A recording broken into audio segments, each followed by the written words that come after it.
We got one home game left. Thanksgiving week. We need to put people in these stands for no other reason other than these recruits to see people, our guys.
on, guys? Welcome back to another edition of the Evolution of Sports Talk Television. It's the Sports Web. I'm your host, Peter Blake, giving you something to think about on your post-game edition of the Evolution of Sports Talk Television, the Sports Web. How do we start off this show as we always do here after Bucs games? I haven't been here in a while, so maybe I forgot a little bit. Bring your passion, bring your excitement. Just don't bring any nonsense. Kind of what we expected, right, Bucs fans? I mean, honestly, you look at this game, the Bucs had opportunities to win this game. As Gronk pointed out at halftime, it was 13-7. You felt good about it. You felt good about this game at halftime, did you not? Even though Baker Mayfield, and look, I'm not a guy that's going to put this all on one player on a quarterback because I think Baker has done a fairly good job. But we talked about it with the San Francisco 49ers. They are too talented to make those type of mistakes. You have to live to fight another day if you're Baker Mayfield and this Bucs team, right? If you don't have anywhere to go, throw the ball away. What are you doing fumbling the ball? Guess what? No points. Missed opportunities was definitely the story of the day. Was it not, Bucs fans? In fact, I feel like that second half of it, you would have to believe that you would score some points, especially on a 17-play drive. Again, was it all on Baker Mayfield? No. You've got to make plays. As my phone is going off right now. We need a run game. I mean, every freaking game we sit here and talk about. There's a couple constants with watching the Tampa Bay Buccaneers in 2023. Once again, I'm your host, Peter Blake, giving you something to think about. We talk about the run game. Is it the running back? I don't know if he's the number one running back in this league. I don't know. He could certainly catch. He could certainly make somebody miss and put them out of the game. Knee injury by the 49er defender there. I mean, the Bucs have found something with that. Can he run the ball? Can the offensive line open up consistent holes? No. That's a constant. What's the other constant? Well, you can't turn over the ball. But, that's too simplistic for this. Cade Otton has to make the catch on a 17-play drive. You have to get some points out of that. And before you say, well, you don't go for fourth down, you kick the field goal, the Bucs coming into that situation are 7 for 9 when it comes to fourth down. But you don't get to fourth down because it's a perfect pass. Cade Otton has to catch the ball, and he doesn't make the play. That's the difference. How many drops did you see today? That was a constant, wasn't it, Bucs fans? How many drops? How many missed opportunities? Forget about the turnovers. People getting into my inbox. They need to change quarterbacks. Maybe they do. Coming into the year, we weren't sure Baker Mayfield was going to be the franchise quarterback. He had potential. Is this all on him? But you certainly can't turn over the ball in the first half, get no points. And then, by the way, somebody has to explain to me, well, why did Baker Mayfield throw a wounded duck? Because he got pressure in his face. And then with the pressure in his face, it's a bad throw. The defender's face guarding, no call, as usual. That's a constant. You're not going to get pass interference in a critical situation. There you go. I mean, what else? Oh, wait. I got one for you. Bucs blown coverage in the third quarter. 76-yard plays. I've been a Todd Bowles defender for a long time. But how can a defensive mastermind have so many blown coverages with his defense? That is probably the most disappointing aspect of this team right now. Veterans. Not rookies, veterans. Carlton Davis, who got paid a couple years ago. Supposedly a top 10 corner. Not this year. Jamel Dean. What's the other constant? Oh, guess what? He got burned on the 76-yard play. And also, the other constant, he fell down like the old lady in the commercial, I've fallen and I can't get up. We've seen a lot of that this year, haven't we, Bucs fans? Yep.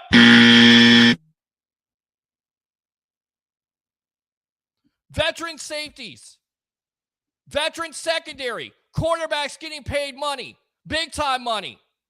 On the play, Antoine Winfield Jr. gave up. Could have made a tackle, could have done something, gave up. Let Brandon Ayuk walk into the end zone. That's the other constant of this team. But to their credit, the defense keeps them in the game. The offense can't score any points. I mean, yeah. Did I expect the 49ers to win this game? Yes. If you listen to the No Quarter Given podcast on buckpower.com, it was going to be a blowout. The Bucs actually stayed in this game. Give them credit. But the same things are happening over and over again. They're just not a good team. They're not. I'm sorry to burst your bubble. I can sit here and be, Mr. Optimistic all day long. Say the Bucs are great. If you know that reference, you're awesome in itself. Old sports radio reference. The Bucs are great, but they're not. They're not an upper echelon team. They make too many mistakes. They blow too many coverages. We heard the same thing last year. Who is it on? Players? Possibly. Where's Devin White? A.K.A. Devin Smith. I mean, Devin White, every game we talk about it. Where's the defensive leadership on this team? Where's it at? Which, by the way, the announcer got it right. Devin Smith. Because Devin White has done a disappearing act all year long. You think this guy's going to get paid the way he's played? No! Tackling, defense. I mean, that's the reason why this Bucs team started off 3-1. Did you really think they were going to beat the 49ers? Not with that effort. Open phone line, 727-255-0391. It's 727-255-0391. They kept it close. The disappointing factor is they had chances to win. Without Carlton Davis, without Levante David, without Jamel Dean, the defense still kept them in it. But guess what? Guess what happened? Offensive line falls apart. Finally, Tristan Wirfs gives up a sack to Chase Young. The pressure gets to him. So many problems with this team. And still, they're going to be in it. I'm going to sit here, look into the camera, lean in, and say they're still in the NFC South. They still have an opportunity to win an abysmal division like that. But they're not a good team. They're not. They're not the 49ers. They're not the Philadelphia Eagles.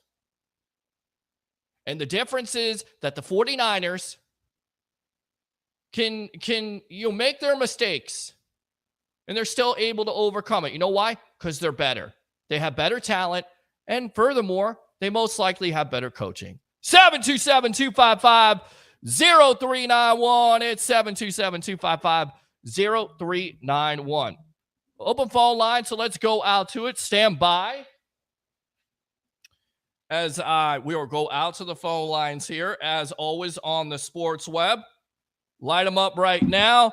Welcome to the evolution of Sports Talk Television. What's your name? Where you're calling from? You're on the Sports Web after the Bucs lose to the San Francisco 49ers 27-14. Go. Hey, Peter. It's KR from Tampa. How you doing, buddy? I'm doing good. Again, we go back to the constants of this team. Blown coverage, check. Jamel Dean falling down, check. Turning over the ball in key critical situations, check.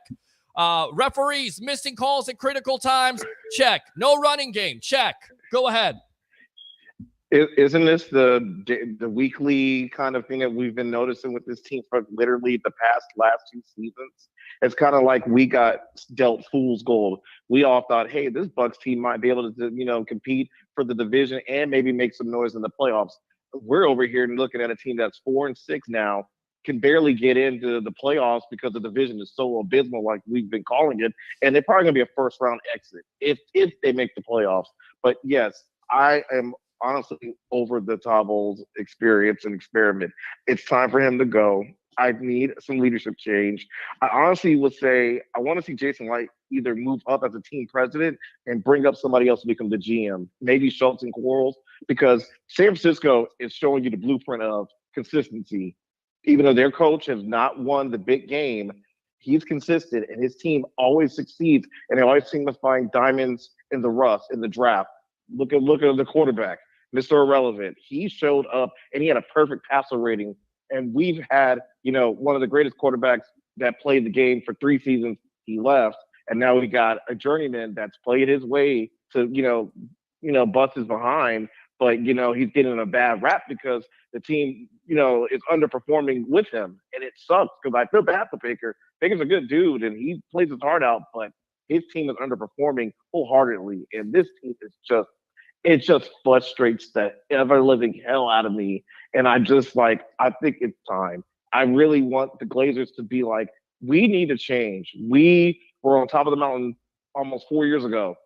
This team definitely need a retooling, a rebuild, something to really jolt and show them that this is the NFL. It's not for long. If you don't win, you're gone. Well, So, it is. I mean, and again, saying. the quandary here, KR, is, this team could win 8 or 9 games this year, win the division, and more than likely, you would think that Todd Bowles keeps the job, even if you get bounced out of the playoffs. But you don't see any improvement. You still see the same things happening with this team. Why does it take so long for them to get, into this offensive? I mean, just sleepwalking. But again, it goes back to the turnover the first half. If you don't turn over the ball, if you at least get a field goal in that situation, it's 13-10. But the second half, you get nothing out of your offense. Then, of course, you give up the big play to Ayuk, which changes the complexion of the game.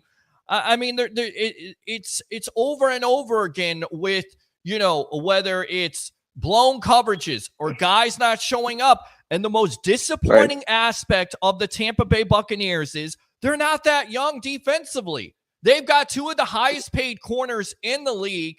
And these guys they both have been underwhelming, completely underwhelmed. They have been absolutely terrible. You want to blame the pass rush? Fine. You want to blame JTS?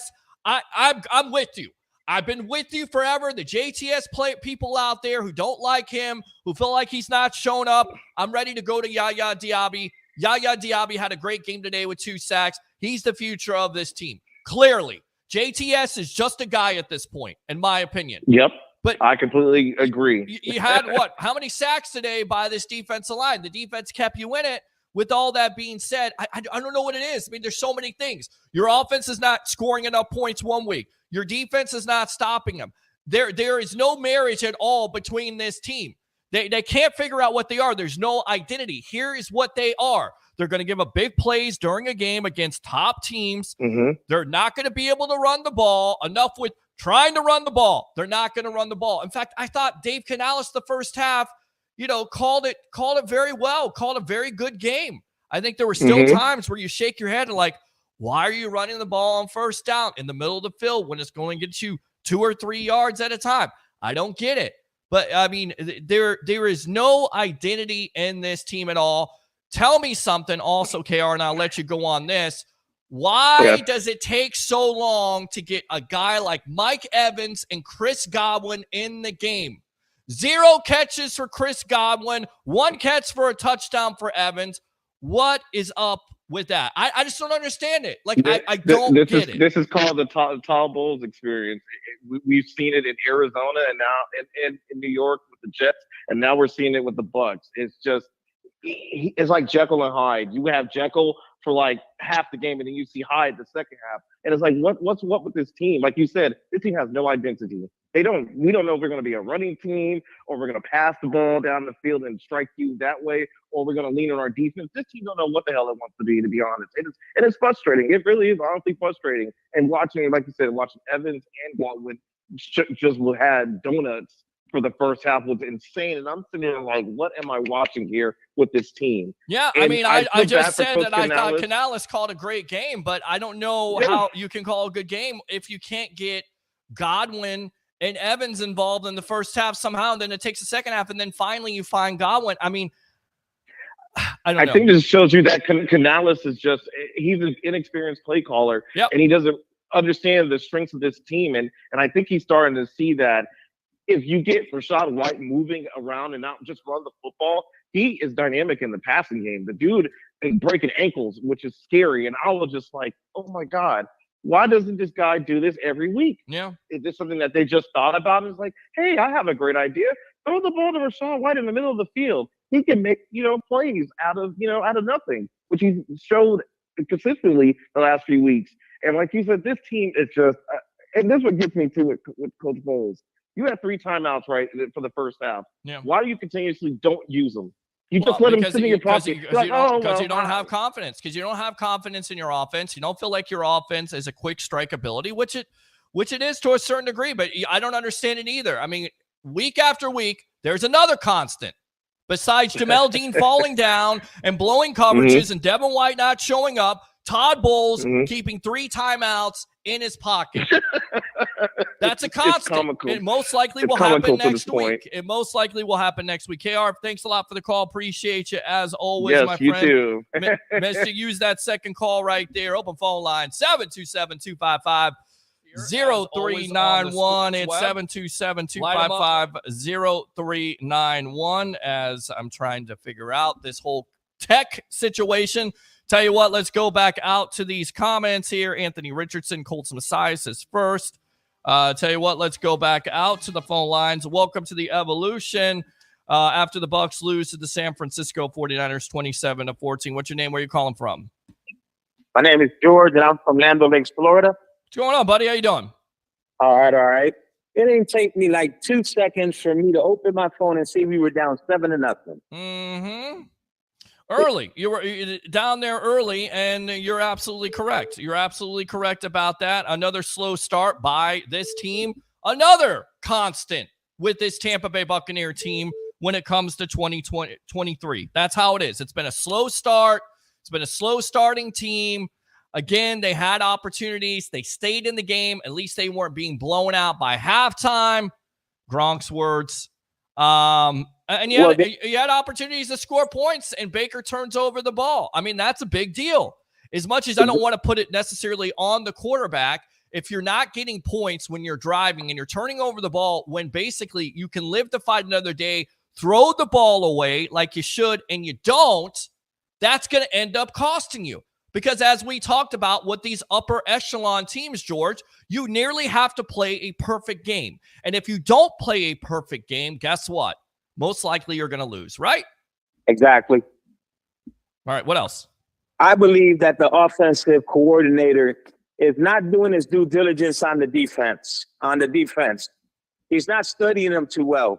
Because how are you going to keep Evans and Godwin silent in the first half? Well, basically speaking, and they're too predictable because you're going to know they're going to run on the first down. Really. Well, and it's just a terrible thing to see. I think they're slow, they're old, they're predictable, they're vanilla. I really think that Bowles should stick to only coaching defense and let somebody else be the head coach because he's not doing too well in that position as it is. I don't know what to say because, again, they may win this division. They may win out. They may beat some bad teams, which are some bad teams on this. But I can't disagree with you. I can't because I still don't understand how a Todd Bowles defense, and if this is what you do, if this is your primary thing, because we know that Todd Bowles was the defensive coordinator of this team. We know this team is still playing for him. They haven't quit. Although you have to ask Antoine Winfield why he basically just gave up on the play after Ayuk went in for the 76-yard touchdown. You have to explain that to me. But it certainly seems like this team is playing for him. The locker room is playing for him, but yet we constantly have what? Blown coverages defensively, especially the secondary. Carlton Davis, disappointing. Jamel Dean with the contract extension, disappointing. Have they been both hurt this year? I guess so, because they both went out in this game, but it didn't take them being hurt from them not to play well. They haven't played well when they're healthy either. That's been the disappointing aspect. And this is a veteran-laden group that has won a Super Bowl. They know what it takes. They're not getting it done. Is that all on coaching? That is on players also to play. And they're not playing up to their level right now. George, anything else? Yeah, this defense is they're making quarterbacks look like all pro quarterbacks right now. Well, last week was C.J. Strauss. This week was Purdy, and Purdy had a perfect quarterback rating today. He had a perfect QBR today on him. Yep. I think he was 21 of 26 or something like that for over 300 yards. Yep. And guess where the top plays were? Guess where the top plays? Most of the plays were where intermediate routes. Right, intermediate routes right down the middle of the field. Yep, they couldn't stop that. Right. And I just don't understand it. George, thanks a lot for the call. Use the second call if you want to. And, somebody got on me and they said, this team plays zone defense. Well, on the Brandon Ayuk play, they played man-to-man coverage. And Dean got burnt. Because they showed the replay, Winfield doesn't get over in time. But that's man-to-man coverage. And it really doesn't matter about this defense right now. Does it, Bucs fans? I mean, whether they play 3-4, man-to-man, zone, 4-6, 3-3-5, 4-2-5. They're not able to stop anybody in the passing game. Every team knows it, especially down the middle of the field. I have to say maybe because there was a tweet out there that got tweeted saying that Devin White is one of the top linebackers in the league with his passing grade, with not allowing players. That has to be maybe some of White's fault. What do you think? All right, let's go out to Roger. Roger, welcome to the evolution of Sports Talk Television. What do you got to say? We'll get out to Harry the Greek in just a moment. Yes. Peter Blake, welcome back. God, we've missed you. Thank you. I appreciate it. All right. Well, it looks like no victory Monday for you or me. Yeah, because I don't know how you blew that lead, by the way. Goodness gracious, that was terrible. How in the name of God do you have four turnovers, 40 minutes of possession? We're up by 12 with 4 minutes to go and lose the game. Don't know. Have no idea. The entire Bears coaching staff should be fired tonight, if not by 10 o'clock tomorrow morning. But most likely they're not going to be. We're going to talk Bucs football. What did you see out of this Bucs game? Baker the Faker is not your QB. After this year, he's going to be gone. Why is he not the QB of this team? What has he done so far this year? I mean, again, 29 for 45, 246, 1 touchdown. He had the 1 interception on 4th down. I don't think it's all I don't think it's all Baker's fault, but to come into this year and say, well, he's going to be the automatic answer. I think a lot of Bucs fans, and I think you do this on purpose. Isn't it time for what? Isn't it time to bring in Kyle Trask? Why? What's he going to do that's going to be any better than Baker Mayfield? I at this point, what's he going to do? What's he going to do that's going to be any better than Baker Mayfield at this point? I don't know, but at this point, it may get to that. You should be trying anything. It may get to that point where you're out of the division and you're not able to win the division. Then maybe you have to take a look at him. But what do you think that Kyle Trask is going to do better? Can Kyle Trask cover wide receivers in the National Football League? Ask me that. Can Baker Mayfield cover wide receivers in the National Football League right now? No. Okay. Can Baker Mayfield or Kyle Trask get after the quarterback enough consistently? Can they do enough of that?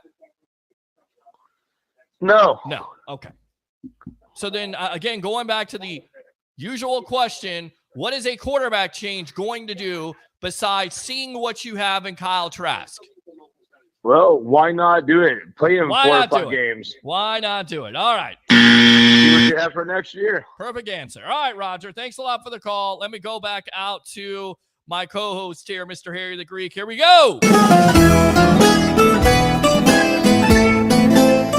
Harry the Greek right here, professional handicapper extraordinaire of the sports web. Welcome back to the Evolution after the Bucs fall 27-14 to the San Francisco 49ers. I will get to your comments in just a moment. I don't want to neglect you, but Harry, your thoughts on the Bucs losing to the 49ers today?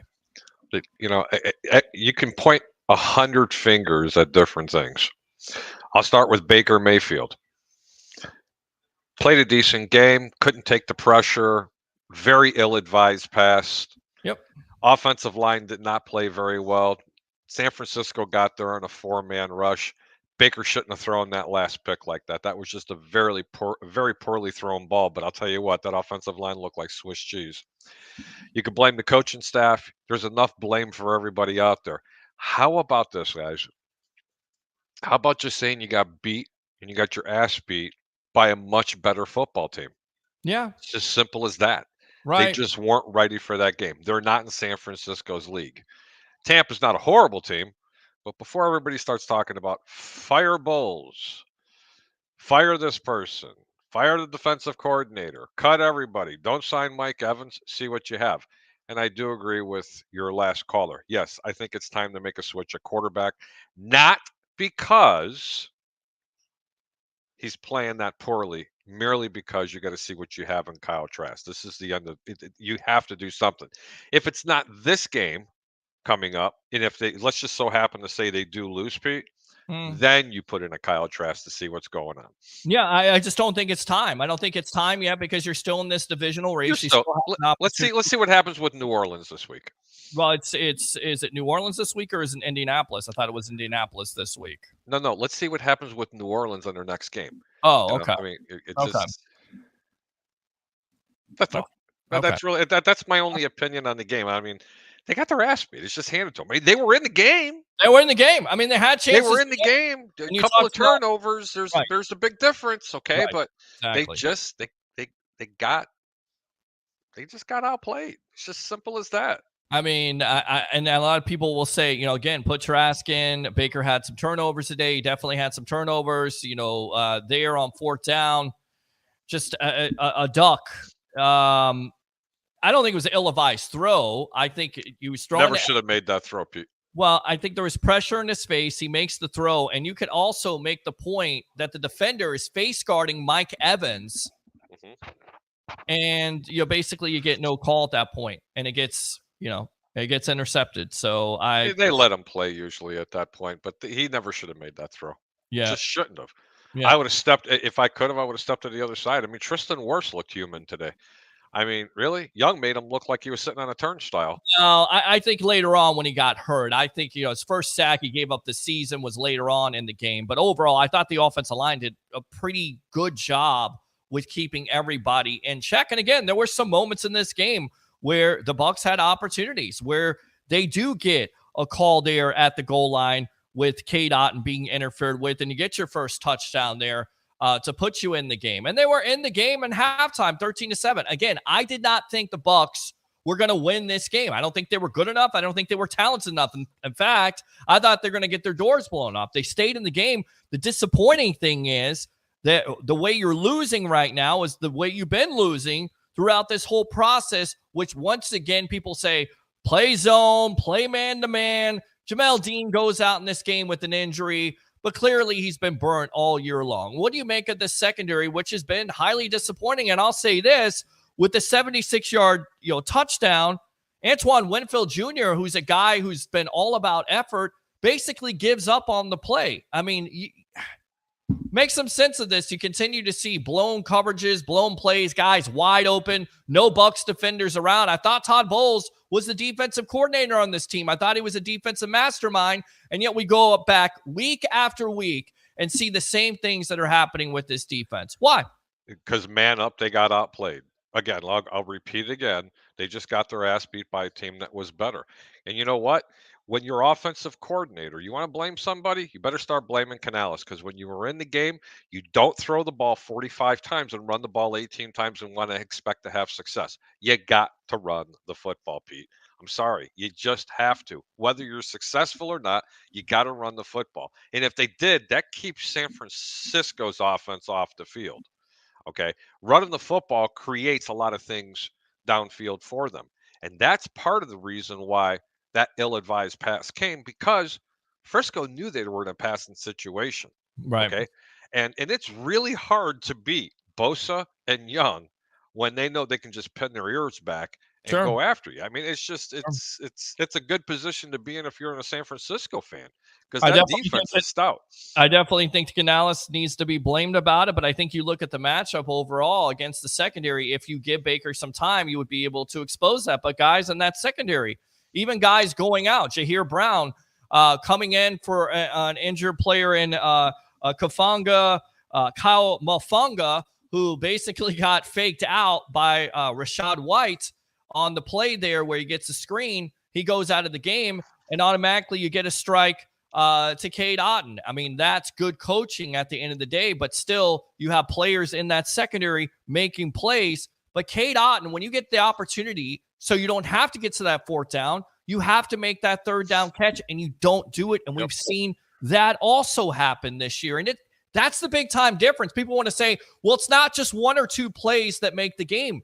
In critical situations, yes, it is. It is a situational game. If you're not making those type of plays, you're not going to win games, and the Bucs did not make those plays. What about Chris Godwin and Mike Evans? Why does it take so long? And I think Canales deserves blame for this also. Why does it take so long to scheme up a Mike Evans, who catches a touchdown for the game there? But why does it take so long for him to get involved in this offense? Why does it take so long for Chris Godwin, who didn't have a catch for the entire first half? Why is it taking so long for those guys to get into the offense? You never know. I mean, I haven't gone back and looked at the tape yet, and that's what I do all the time when I'm watching all the games. I mean, we don't know what kind of zone coverage that San Francisco, or what type of coverages they were actually planning on. If I'm not mistaken, Mike Evans had 12 targets and only caught 5 balls. And I think Chris Godwin went, 7 targets, 6 catches. It wasn't a horrible game. Yeah. But when you do have 2 talented receivers the way they do, you know what? They don't necessarily both have to be involved in the game all at one time, Pete. You know what? I'm going through some of the comments, and I can see some of the people that are so-called, talking about some of the crap that's out there. But why are we listening to this guy? I'll tell you what. David Webb, you're listening because you want to listen. And I'm sorry if the truth is going to hurt, but I've been doing this for 40 plus years as a professional gambler, and I'm going to tell you exactly the way it is. This is a good football team not playing very good football. No, that's the bottom line. And that's just the way it is. I don't know if the Bucs are a good football team. I think they're a mid football team. No, they're a good football team, Pete. They really are. They're a lot better than what they're showing. This offensive line is not playing up to their capabilities, and it starts with the offensive coordinator. This does not strictly fall on Todd Bowles' hands. Everybody wants to talk about Todd Bowles. You don't listen. Todd Bowles ain't calling the game, Pete. You don't run it 18 times and throw it 500 times. This isn't Brady and Bruce Arians. But Todd Bowles is calling the defense, and you continue to have breakdowns. That is Todd Bowles. This is secondary's banged up, Pete. Secondary's banged up. They came in with the wrong thing. Whether they're banged up or not, they've had blown coverages all year long. This is on Todd Bowles. Todd Bowles has to own it. That's why Bucs fans are so upset. But Pete, they get blow up when they play zone. It's zone. Man, it doesn't matter. They get blown up playing zone. They get blown up playing man coverage. They get blown up playing single safety over the top. 2 high safeties. That's on Todd Bowles. How is he out there playing the game? He is the defensive coordinator on this team. Is he playing the game? He may not be playing the game, but he is the freaking coach of the team. He needs to sit these guys down and bench their asses and have some accountability. That's what it comes down to. If Carlton Davis isn't playing up to snuff, bench him. If Jamel Dean isn't playing up to snuff, bench him. Okay. Now, what happened last week when the Buccaneers looked like they owned? They owned a bad team. And but I didn't hear these kind of stories. But I was the one saying, pump your brakes. This defense isn't as good as what people say. That's all you want to. You gave up almost 500 yards to a rookie quarterback. I says there's something going on in the secondary. What are you going to do? Run 7 DBs? I don't know what you run right now. I don't know what you run. But guys, you're right to a certain degree that they are too good. They're supposed to be good in this secondary. because this is a Super Bowl secondary led by Dean, led by Davis, and Antoine Winfield has played his ass off. Neal, good thing he was hurt because he would have started today. It comes down to accountability. I agree with that. That's what fans are talking about. Open phone line, 727-255-0391. It's 727-255-0391. Now, to the offensive struggles of this team, they're not a running team. They're just not. I don't know if White is the guy. I don't know if he's ever going to be the guy. He may just be, a third down back. But this line is very consistent where they don't open up enough holes to know it. I mean, there's so many things that are wrong with this team right now, and still they have an opportunity to win the NFC South, and I know that pains a lot of Bucs fans. They're going to lose to the San Francisco 49ers, and of course you're going to lose when, once again, you're not making tackles, you're blowing coverages, you're not getting a consistent pass rush, and once again, you're turning over the ball. 727-255-0391 and 727-255-0391. Yes, go. Before people start. Well, I'll tell you what. Stand by. Let's go out to the phone lines here. What's your name? Where are you calling from? You're on the Sports Web with yours truly, along with Harry the Greek Professional Handicapper Extraordinaire. Hey, how you doing, Pete? This is Tristan. Tristan, what's going on? What's your thoughts? What's up, Tristan? I think the Greek kind of calling it up to 50 and calling it down the middle. I don't see how people are calling it coaching when coaching is what's keeping this team together. He's literally out there coaching with twigs and duct tape to put that defense together. You forgot the glue.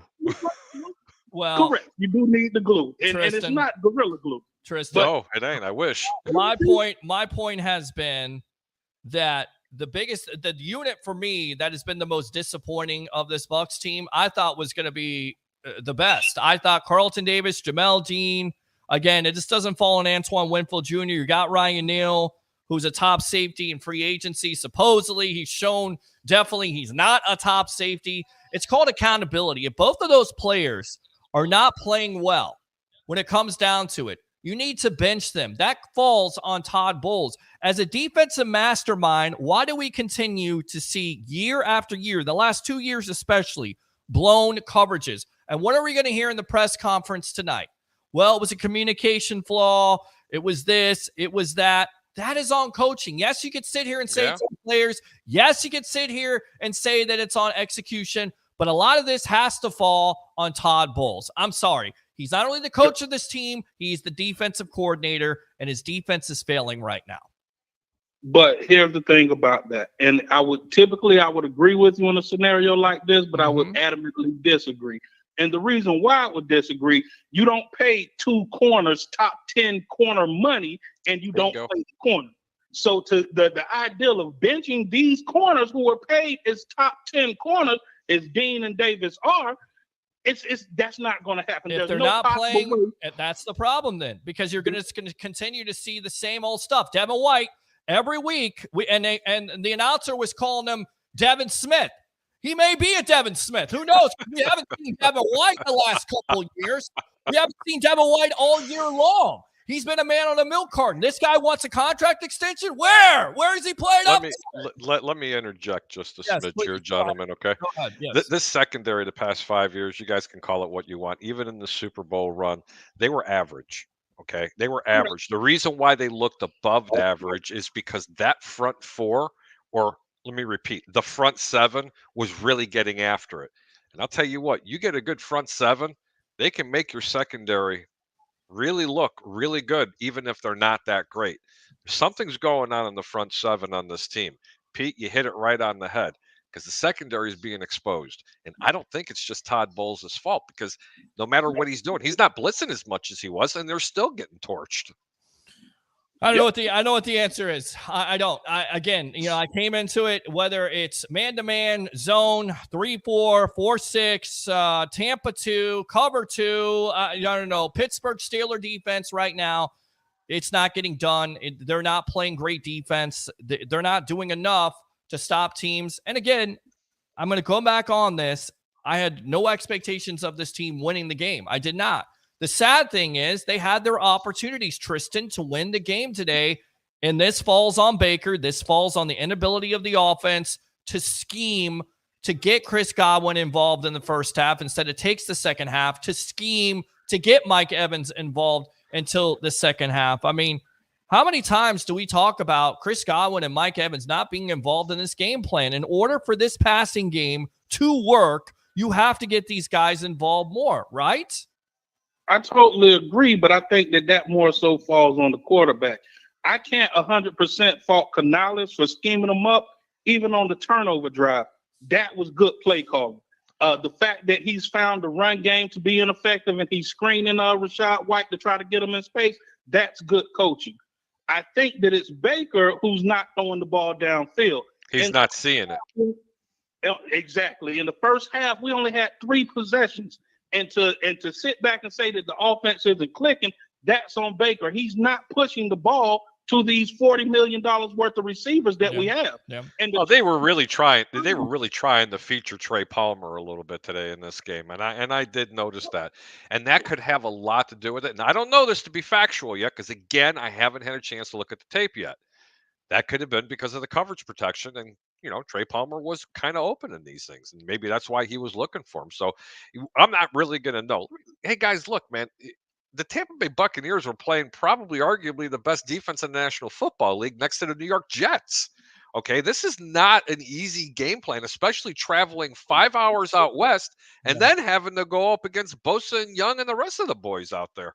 That's not an easy thing to do. I thought the offensive line did a pretty good job when it came to the majority of the game keeping pressure, but there were times where pressure got into Baker's face. We saw it in the first half. I go back to the fumble there. You've got to throw the ball away. I know you're trying to make a play, but you have to live to fight another day. And that is the bad side about Baker Mayfield, right? I mean, we talk about it. What's the similarities between Jameis Winston? Winston would try to make things happen. Baker tries to do the same thing, sometimes to a fault. And on that play, when you get nothing and you have a long drive and you have an opportunity to get points and you get absolutely nothing, you have to throw the ball away, and you don't do it. Here, let me piss off some Bucs fans. Sure. Baker Mayfield is actually better than Jameis Winston. Whoa. Well, I think he actually is. I got to tell you, he really is. Because I'm going to tell you the difference between him and Jameis. Jameis Winston had zero backside presence whatsoever, and he was going to throw the ball no matter what. He had Cutler disease. He wanted to throw that ball 50 yards downfield into a 3-inch window, and that's why he led the league in turnovers with interceptions in that year, if everybody remember that. I think it was a 30-for-30 club or 20-for-20, whatever it was. Sure. Baker Mayfield is going to give his checkdowns. Baker Mayfield can move in the pocket. Baker Mayfield can do a lot of things that Jameis Winston couldn't do. But I'll tell you what Baker wishes he did have was Jameis's arm. I could tell you that right now. He wishes he had Jameis Winston's arm. But as for a quarterback being in the pocket for awareness, I'll take Baker any day.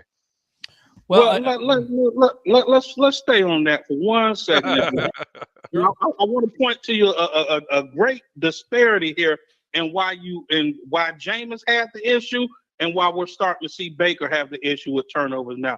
Baker threw the ball 45 times in this game.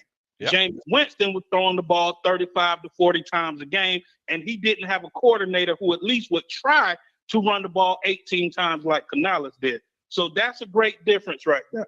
One of the main things, there's no quarterback in this league who's going to be consistently successful throwing 40-plus passes a game. Agreed. Amen. It's impossible. I agree, but the problem... Amen. Amen. Problem is the line. Preach on, caller. Preach on. I completely agree with you, Tristan. But again, this Bucs team is not good at the point of attack when it comes to running the ball. They have shown that has been a consistent factor. And I don't know where the answer is. I don't know where that is because I just don't think they're that good up front. You have a right guard who's a rookie who's played somewhat better. All the more reason, Peter, to run the football. I gotta agree with Tristan. Tristan, I don't know where you came from. You if you've been listening to the shows and previous shows, I have been standing. Yeah, I've been standing on a soapbox, screaming from the top of the mountaintop, screaming my lungs off. Run the God-blessed football. Well, I know where he came from. He came from his mom, first and foremost, and he's been a long time listener and caller here on the Sports Web, and we appreciate it. So what do you think the answer going forward is for this Tampa Bay Buccaneer team? Well, in today's world, we don't know where people come from. Okay, I'm just saying. All right, Harry, go ahead, Tristan. Right, Tristan? It's a combination of things, right? And Right. the combination of things is this, and We just can't assume that, Pete. even though it wasn't as close as it was on the scoreboard, we played good enough to where we had an opportunity to win this game. They don't throw that pick. You're in the game. You're one score possession. It's a one possession game going into the game. They had their opportunities. And then on top of it, you don't have to get to fourth down if not only Tompkins makes a play, because it was later on, he didn't make a play. And then also you had Cade Otton, who has to make a play on both of those drives. And you have critical drops at that point. That's the difference. Again, But it's the problem situational is- football. The problem is, though, and we have to identify and look at this from a statistical standpoint. Yeah. Historically, going back to 2015, and they brought up the statistic here, we haven't been above ranked 24 in the run game. Yeah. So kudos to Canales for at least attempting to run. I thought they were fifth that year in the run. No. We haven't been above 24 since 2015. Yeah. Since, Yeah, but I thought in 15 they were the fifth ranked team. I thought that was the stat that I actually Yeah, that seen was on the the stat. TV. They were ranked. They were fifth. I think they were fifth, and all of a sudden they just went south. Well, I think in 2015, who was the head coach? Was that Lovey? Was that my boy Lovey? that was Lovie Smith. Yeah, Yes. yeah. And- Well, wait a minute. There you go. Lovey Smith, an actual head coach that likes to play defense and run the football. I don't know. It sounds good to me. The problem was the defensive football was absolutely atrocious, much like Todd Bowles. Tristan, thanks a lot for the call. Appreciate you as always, my friend. All right. got it. All right. Open phone line 727-255-0391. It's 727-255-0391. Fire those cannons. I'm not firing anything. JTS is a once in a generation talent. He just needs time to develop. Okay. I'm so over it. I think there's a lot of Bucs fans that are over it. Again, you go back to it. I mean, I didn't think they were going to win this game. I thought they're actually, again, going to get their doors blown off. I thought they stayed in the game, but the disappointing thing is they had opportunities to get close to win this game, but they're just not good enough. They're just not good enough at this point. That's what it comes down to for me. Hey, gang, we're back. That game sucked ass. I'm ready for changes. What, says Jim? Baker, shaking my head. No volume. There was no volume on the intro. That's okay. JTS sucks. Let's be real. Yaya is a nice young star. He played his ass off, 2 sacks in this game. I mean, when does it come time to see more of Yaya Diaby and less of JTS, in your opinion? You watch the tape. JTS is not good. He's a rotational player at best. He's just a guy. Are you there? Oh, I'm still here, buddy. Okay. When do you think it becomes time that you go to a Yaya Diaby over a JTS? Is it time to go to him full time? If he was better, honestly, he'd be playing. I think that's probably on coaching, because he's clearly shown he's better than JTS at this point. Because he's a spot player, Peter. We don't know if he's a 3-down, lineman. I think he'll give you more than JTS. I think you've seen enough of JTS at this point. Let's see what happens. There's got to be, trust me, especially someone as intelligent as Todd Bowles. Okay, he knows how to evaluate his talent, especially on defense. If he really believes that there's a player that's better, he's going to do that. Yeah, of course he does, Peter. Come on, man. Easy. Let's go back to Todd Bowles when he was back in Arizona. He was the newest up and coming. He was a great defensive coordinator. That team came out of nowhere. So what has Absolutely happened? nowhere. What has happened? Why is this defense so bad? I think it has a lot to do with players. Okay. And it also has a lot to do with an offense that only wants to run the ball 18 times, and he won't keep the defense off the field. I mean, just saying. It all comes in, Peter. Listen, running the football, Pete. Listen, you and I can always agree to disagree, but you can't disagree with this. If you run the football, your defense is getting rest. If you don't run the football, your defense is constantly being ran out of there. The football. They're not successful at it, boss. They don't do it, Pete. They don't do it enough. You can't be successful running 18 times a game. You just can't, Pete. You 15 or 18 times. You can't just can't be successful. You can't be successful getting 2 or 3 yards and having your situations come down to 3rd and 6 or 3rd and 8 or 3rd and 9. Because this isn't Walter Payton or Barry Sanders running the football. Even the great Walter Payton needed 20, 25 touches a game. It's not the great of Dallas blocking for Emmitt Smith either. It's not I get it. but it's easier to run block than it is to pass block. And I don't want to hear. Not for this. Don't say it, Pete, because it'll be the only team ever in the existence of football that it's going to be easier to pass block than it is to run block. They're not good. They've shown all year long that they're not a good run blocking team. They're not. They're not a good run blocking team. They're not. You need some creativity in the run game, Pete. Maybe it isn't running up the middle. It's not running up the middle. It's not running off left tackles. Little sweeps, little pitches, little misdirection that way. They had a end around there to Palmer where Baker's getting out and blocking a Nick Bosa, which Peter, did a pretty good run job. game wasn't that horrible. For 18 times, they did hit 66 yards. That's not a bad average, okay? It's not horrible. It's 3.7. It's just it's one breakaway from being 4.5 yards a carry.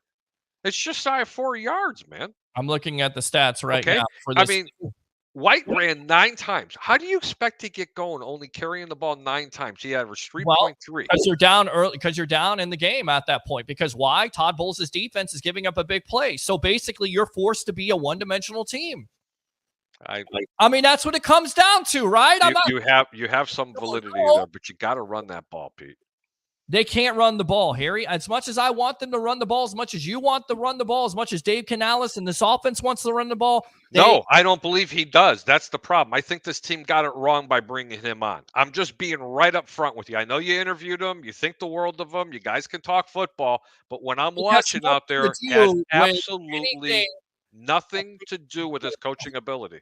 Man, when you're 31st in rushing, 31st with rushing yards, whether that's White, Chase Edmonds, Sean Tucker, whoever it is, you're not getting it done. It comes down to the offensive line. I don't necessarily think these running backs are, maybe they're just not good enough also.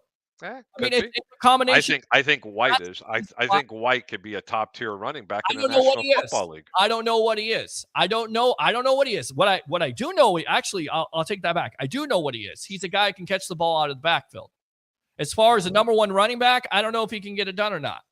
I don't know if he's the guy. They ran for almost 70 yards on 18 carries. That's successful. What did they run for 70 yards on 18? No, I'm just saying they ran 18 carries, just shy of 70 yards. It was 66 or 67 yards, if I'm not mistaken. I'm looking at the statistics right now. White had 9 carries for 30 yards. Tompkins had 1 for 17. Chase Evans 4 for 8. That's it. That's all they had. Okay, hold on. 18 carries for 66 yards total. 18. That's what they had. 18 total carries for 66 yards. I'll go down at 9 for 30 for White. Tompkins, 1 for 17. Edmonds, 4 for 8. Palmer, 1 for 6. Baker Mayfield, 3 scrambles, it looks like, running the football for 5 yards. Okay. You total them up, that's 66 yards. Now, if you take Trey Palmer and Baker Mayfield out of it, now this is even worse, Peter. It's 14 rushes. I know, but they're not good at running the ball. 14. They're not doing it. That's why they're not doing it, because you're then stop complaining. I want to stop the fans and everybody else from belly aching about this defense, because if you can't run the football, you're not going to play good defense. You run the football. Ain't going to happen at this point, but it doesn't necessarily just come down to running the football. It also comes down to your defense standing up and making a play when they need to make a play. And we continue to see year after year blown coverages by this defense. Let's stop making excuses for a defense that has all these veterans. They're not that young. They're not. And it also comes down to Devin White, Devin Smith in this game, which the announcer correctly said, because he has not been Devin White this year. It's been Devin Smith. 727-255. I laughed when that happened. 727-255-0391. Let's go back out to the comments. I mean, I don't know who else you can pin it on. I mean, everybody's like, well, this defense they got beat by a better team, and they were in the game. How about that? I get they got beat by a better team. I expected this team to lose to the San Francisco 49ers. You thought they were going to get blown out. They didn't get blown out. They would get blown out, but they also had opportunities to win this game. And he also two stupid mistakes, Peter. One on Baker and the other one I forgot. But there was 2 stupid mistakes in this game, and they would have been in it. Well, It could have been a different post game. 2 turnovers by Baker, and then once again you have blown coverages all over the place when it comes to wide receivers, non-tackling once again. Let's see. So we read that one right there. Bucs will draft Shedeur Sanders from Colorado. They're not going to draft him. Oh, God, no. White isn't a $15 to $18 million player at all. No freaking way, not at all. Sean says, we were not even in talks to win this game, but we had multiple chances to bring the game back. Yes, Baker fumbled early, but still kept his composure to drive us. But the play calling in the last 7 minutes, not going the first to make it first and goal, is instead constantly going for end zone, cost us big time. Our defense secondary constantly keeps us having blown coverage. Jim, welcome to the evolution of Sports Talk Television after the Bucs fall to the 49ers 27-14. Go. Hey, Jim. Hey, What's going on, bud? how y'all doing? Man, listen, I play in the secondary, and a lot of Baker Mayfield is being like too cautious with the ball, and then he's getting sacked. So if you're gonna be cautious, at least throw the ball away. So Okay. I just we need some work, and I think the coaches is doing their best job, but the secondary act like they playing hurt or just don't want to play or something. I don't know. I don't know what they're doing at this point. A lack of pass rush. Well, I mean, I They're guess you leaving could say wide that, but receivers wide open. again, that is your secondary. That's your veteran-laden secondary. They should be making plays, and they have not made plays. Jamel Dean was good last week, right? But we were not getting that consistent effort from him every week. He just got paid to an extension. He just got signed to an extension. Carlton Davis has been looked at as a top 10 corner in this league. He's not that this year. So that's on the players. It's also on the defensive coordinator, which is the head coach of this team. And once again, I'll go back to it. If these players, I don't care if they're being paid top dollar, if they're not playing up to snuff, bench them. Bench them. Jim, what else? I think our defensive line, they run around and get sacked, but they can't do all the work. We need the secondary to hold back some of these, especially the top wide receivers. George Kittle was running around. Luckily, George Kittle wide open in the end zone. Can somebody explain to me why George Kittle is wide open? Can somebody explain to me why Deebo Samuel once again is wide open? Can somebody explain to me why Brandon Ayuk is wide open? These are some of the top threats in the league. And yet, once again, what are we talking about? Todd Bowles' defense. That's what we're talking about. So go ahead. He was throwing people so wide open it was crazy. I agree. And Jim. the rookie quarterback the other week was throwing people wide open. It was just wild to me. Yep. It is. All right. Like they ain't even getting no pressure on the secondary. Well, they got some pressure in this game, but not nearly enough, especially in that first half where Purdy was throwing it all over the lot, and once again, wide open receivers. I don't get it. Was Brock Purdy, not Joe Montana. Yeah, well, Brock Purdy has played like Joe Montana versus his Bucs defense the last couple of years. I mean, honestly, he has. So, and it hasn't been helped by not having a consistent enough pass rush. But once again, you look at the statistics. What do they have? How many sacks in this game by that Bucs defense? David had 1, 2 by Yaya Diaby. Vea had 1. I mean, they got to Purdy. Right, sacks. Right, they got to him.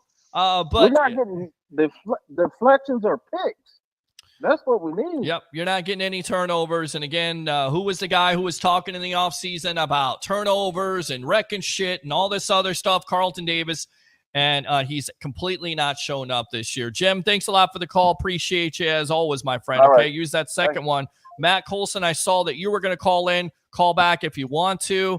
I'm honestly over Coach Bull's experiment. Jim says leave them while receivers are wide open. Been saying fire Silent Bob Bowles. I usually don't. Silent Bob Bowles. Especially bad today. I mean, how you That's a good one. Touchdown to Christian McCaffrey, and where is Devin White on that? Let me go out to Mr. Oklahoma himself, Mr. Matt Colson. Welcome to the Evolution. You're on with yours truly, along with the Greek himself, Harry the Greek, professional handicapper extraordinaire of this show. What do you have to say?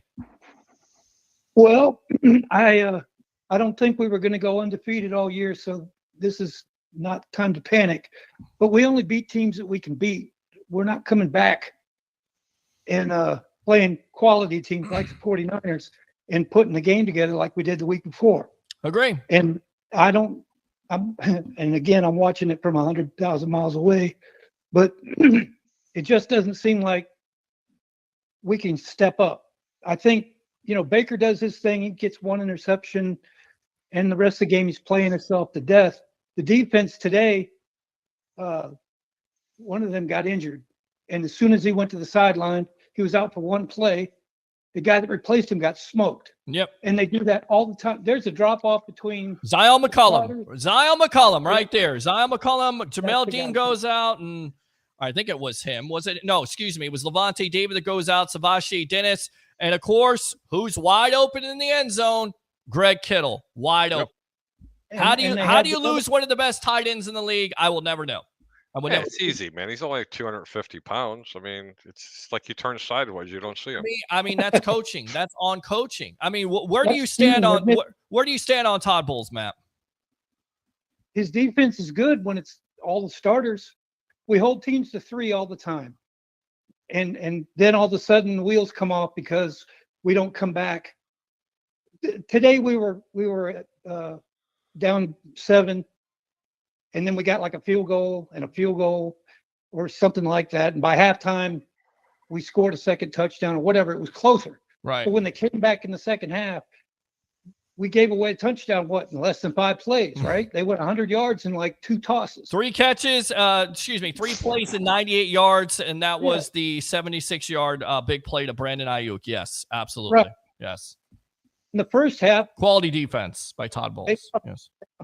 Who's that? That's C-Mac guy.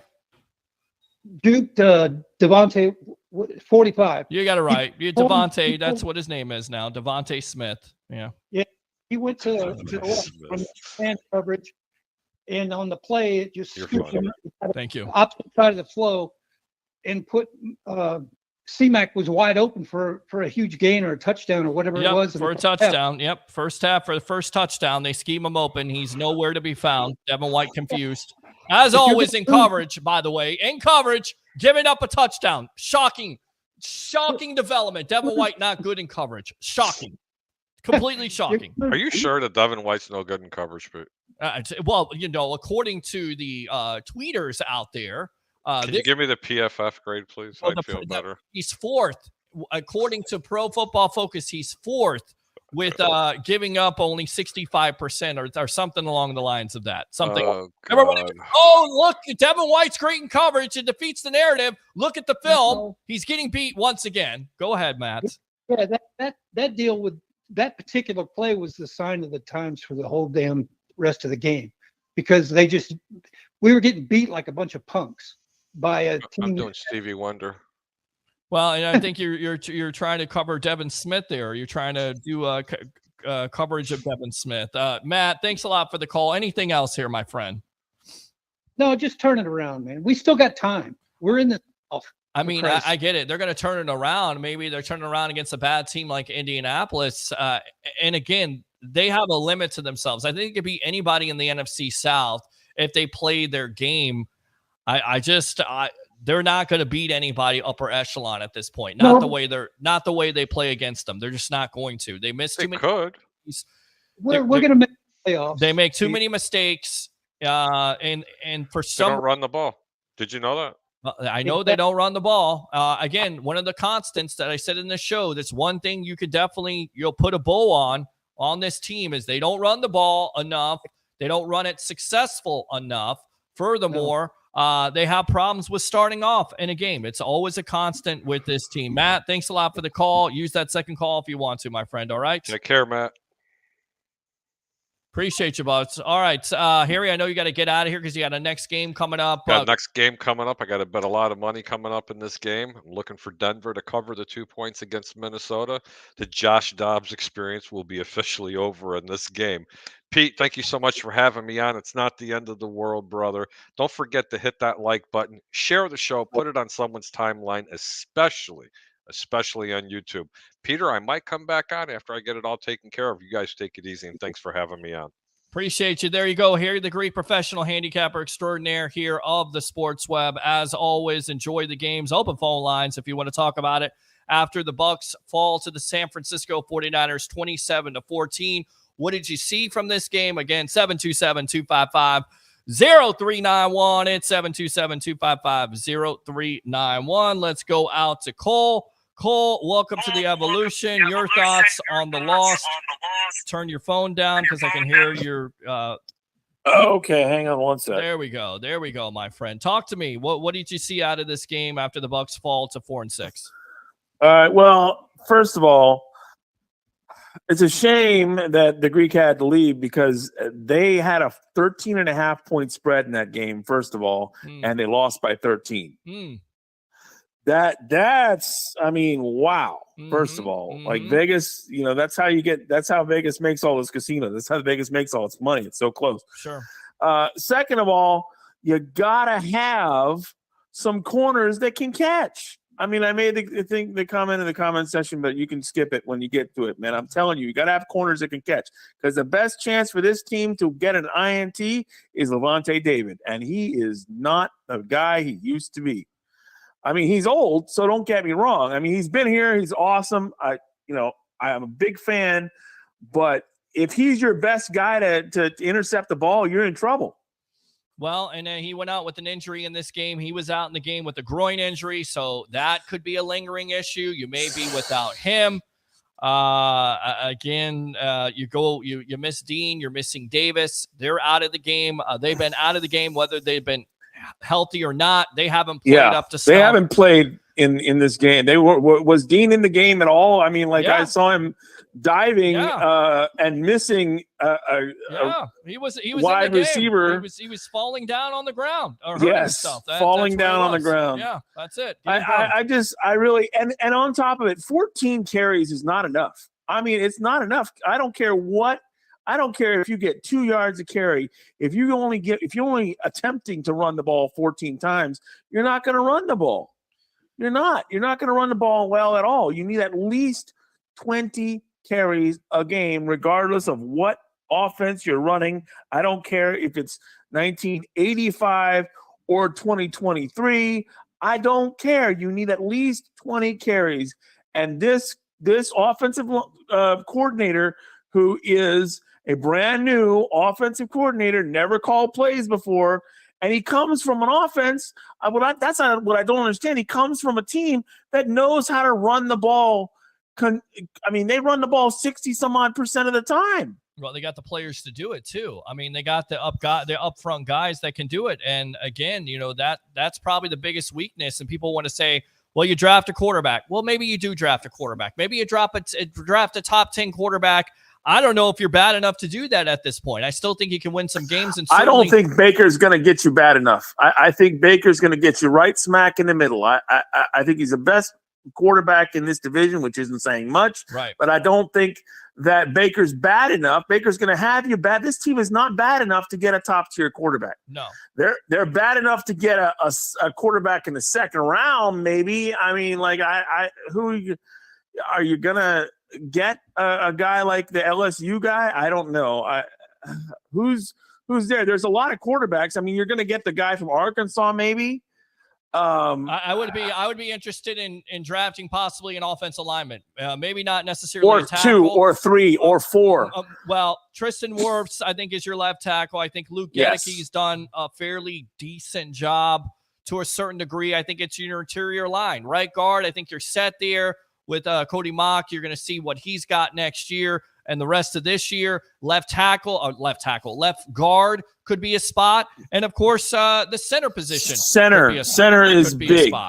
So we need to find the best center in college football and put him right there in this. And you can keep the guy we've got at center because he's a good swing guy. And you can also he can play any position on the offensive line, and I'm fine with it playing 1 or 2 games.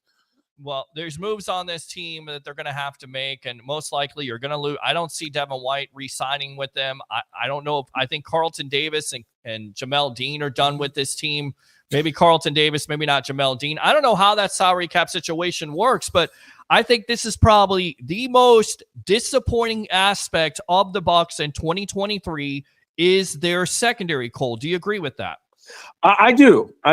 Well, that and their running situation, the lack of the offensive coordinator, in my opinion, is bringing them down because of the fact that he is brand new and he never called plays. And it's no big deal because he was in a team that was did well, and he's young and whatever. He's just not good enough to be the offensive coordinator. And I get it. Nobody wanted to have this. Nobody wanted to have that job with the uncertainty. And I'm hoping for a certain coach in maize and blue to be a coach in Tampa next year. That's my personal desire. If I had to pick out of the sky and give you my prayer request for the next year, Jim Harbaugh is I want Jim Harbaugh. Yes, but he's going to be at the Bears. He's going to be in Chicago next year. Well, we'll see. We'll see. And again, I don't know what to think about Todd Bowles. I just, the problem for me is the accountability on this team. When players are playing bad, why aren't they benched? Why does it take so long for this offense to start getting going? Why do we continue to see breakdowns by this defense? I get it. Again, the 49ers are upper echelon team, but once again, you had opportunities to win this game and you couldn't win it because you committed too many mistakes at critical times. And on top of it, the same things that we continue to talk about week after week with this team continue to pop up. That is a problem. And do you think that this team is gonna lose only one game the rest of the year? Because that's what it's going to take to go to the playoffs. Well, I mean, the schedule right now, you look at it. I mean, you've got Indianapolis next. That's a winnable game. You've got the Panthers coming to town there in Tampa. That's certainly a winnable game. Yes. You have, but I'm looking at Green Bay and I'm looking at the Jacksonville game, and I don't see us beating either one of those teams. Well, I don't know the about way Green they Bay. sit right now. The way they sit right now, I don't see them being either one of those teams, and maybe not even Indianapolis. We'll see, my friend. We'll see. And again, if they commit those same type of mistakes and they have the coverage, that's what I'm saying. They're not. Their coverage breakdowns are insane. Well, that's just crazy. And now the best players on defense are going down. Levante David and well, I don't know if they're the best players on defense. I mean, I think on this team they are. Well, yeah, that's not saying much. As Carlton Davis has not played up to snuff. He went out in this game. Jamel Dean went out in this game. We'll check on their injury situation. But again, once again, when they are healthy, they have not shown up. Levante David, definitely a concerning factor with the groin injury. We'll see how that goes. Cole, thanks a lot for the call. Use that second call if you want to, my friend. Let me go out to the phone lines. What's your name? Where you're calling from? You're on the Evolution. Oh, yeah. You already. Hello? Yeah, this is Mr. Williams. Mr. Williams, what are your thoughts today on the Bucs losing to the San Francisco 49ers 27-14? Peter, Carson Davis, they need to sell his contract. They need what? They need to sell his contract. Who's that? Carson Davis. Yeah, he's not been good. He's not been good at all throughout the year. He's been the most disappointing player on this team besides Jamel Dean. Again, I can't say enough of how disappointed I am with this secondary and this back end. They're disappointing. Because the secondary is sick. It's garbage. It's hot garbage. Yeah. Yep. Yeah. And Todd Bowles, it's time for you to go home. You're done with Todd Bowles at this point. Even if they win this division, let's say they win this division and they get eliminated in the first round, you're ready to still fire Todd Bowles. Yeah. Why? He got to go. Why do you say that? Because for one, even in that Texans game, the Houston Texans, all right? Check me. Why you sending 45 in there on a blitz? And it ain't nobody there in the center of your field. Come on, man. Well, the reason why they send 45 on the blitz is because that's what 45 does best.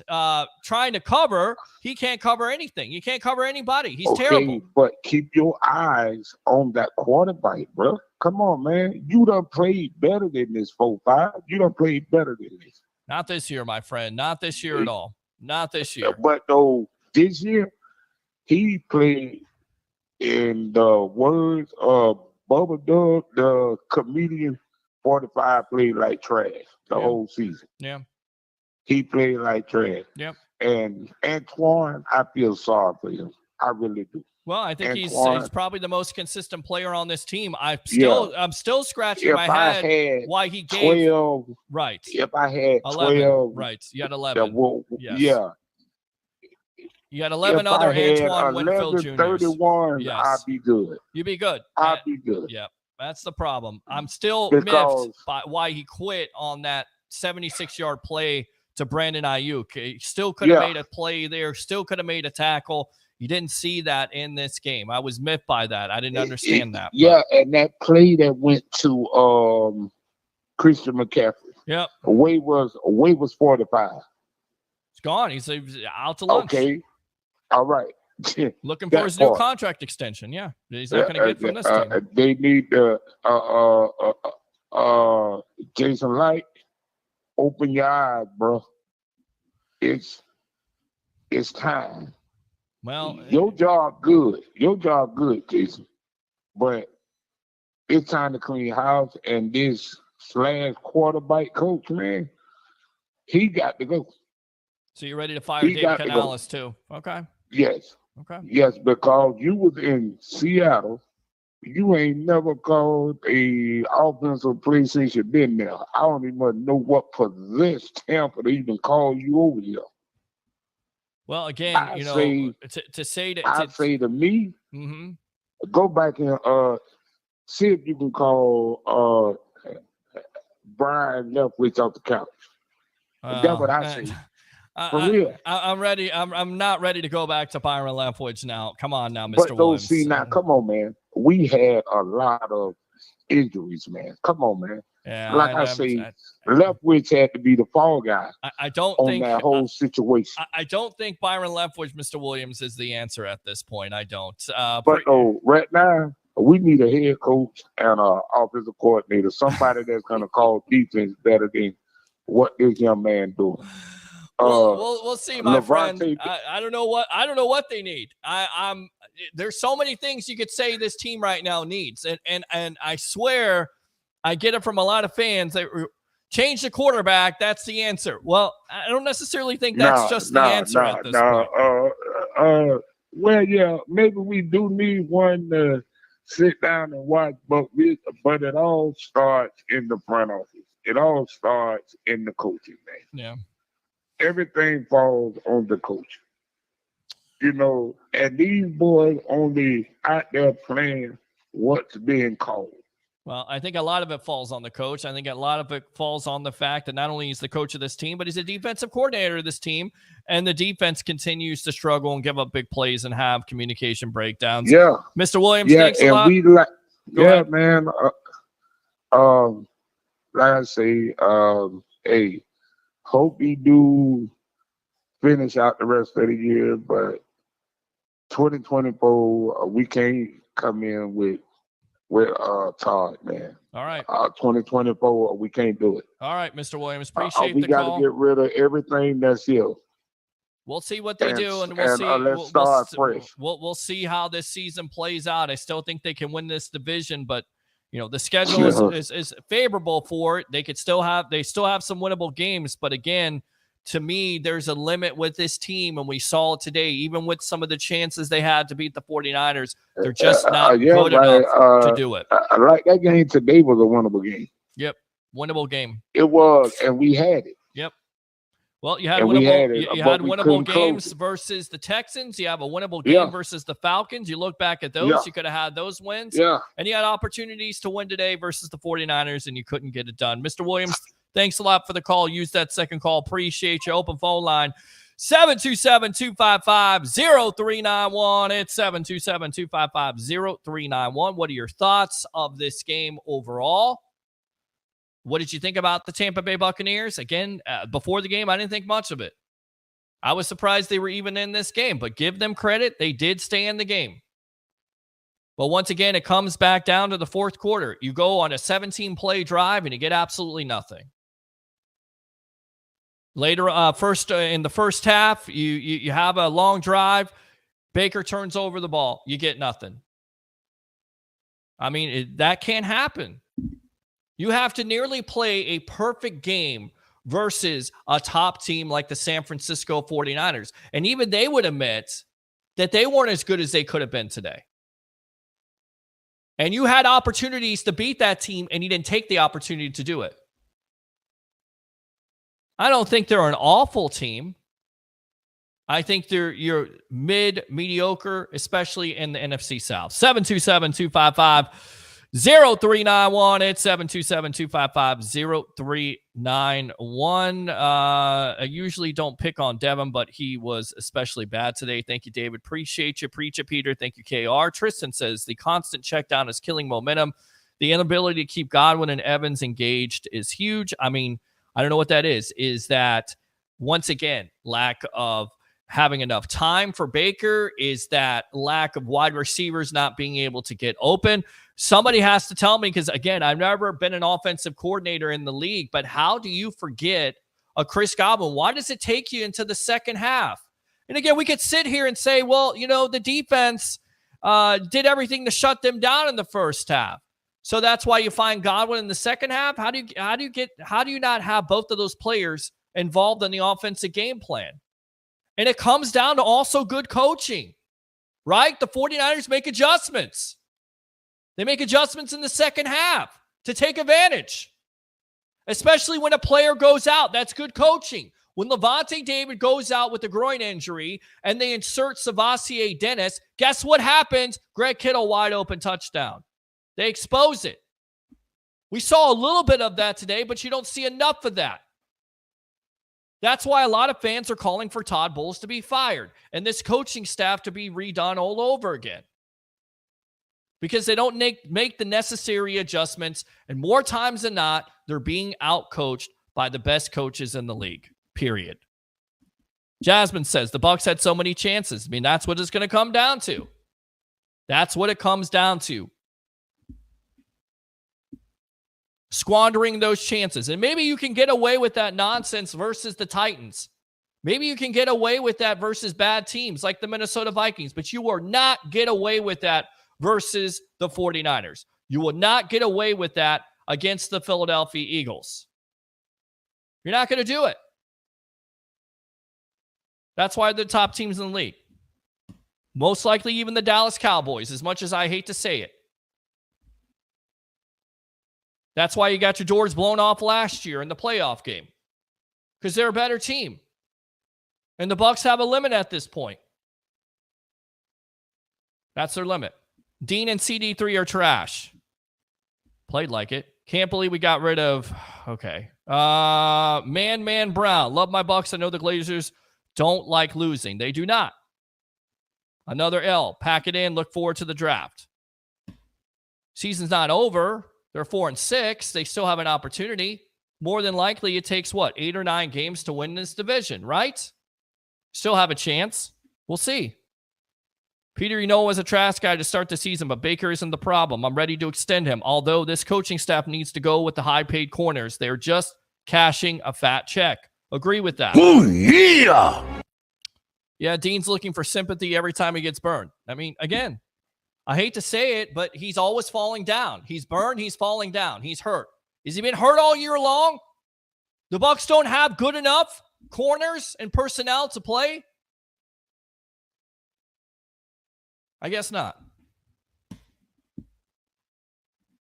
Nacho wasn't going to make a difference this year. We had some creative, high percentage, quick and productive plays. Everything looks hard for us on offense, scheme ways to get guys open. San Fran did that all day. So many wide open receivers against us all year. Hardly ever for us. Never. It's never easy. It's never easy offensively.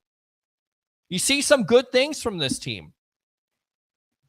Is Harry right about the running game? Yeah, I guess he is. I mean, I guess you got to run the ball. You got to run the ball more, but they're just not successful with it. And then when you get down to a certain point where it's It's 20-7 after giving up a big play.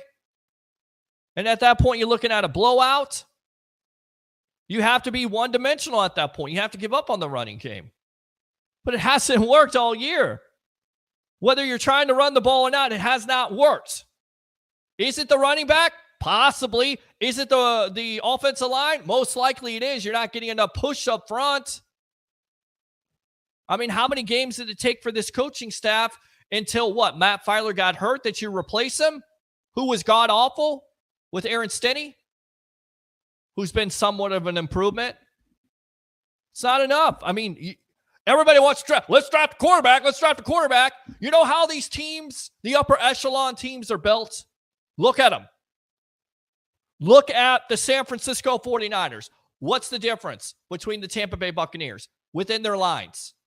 One of the best offensive lines in the National Football League. Philadelphia Eagles, one of the best offensive lines in the National Football League. Look on the other side of the ball. San Francisco 49ers, one of the best defensive lines in National Football League. Philadelphia Eagles, one of the best defensive lines in the National Football League.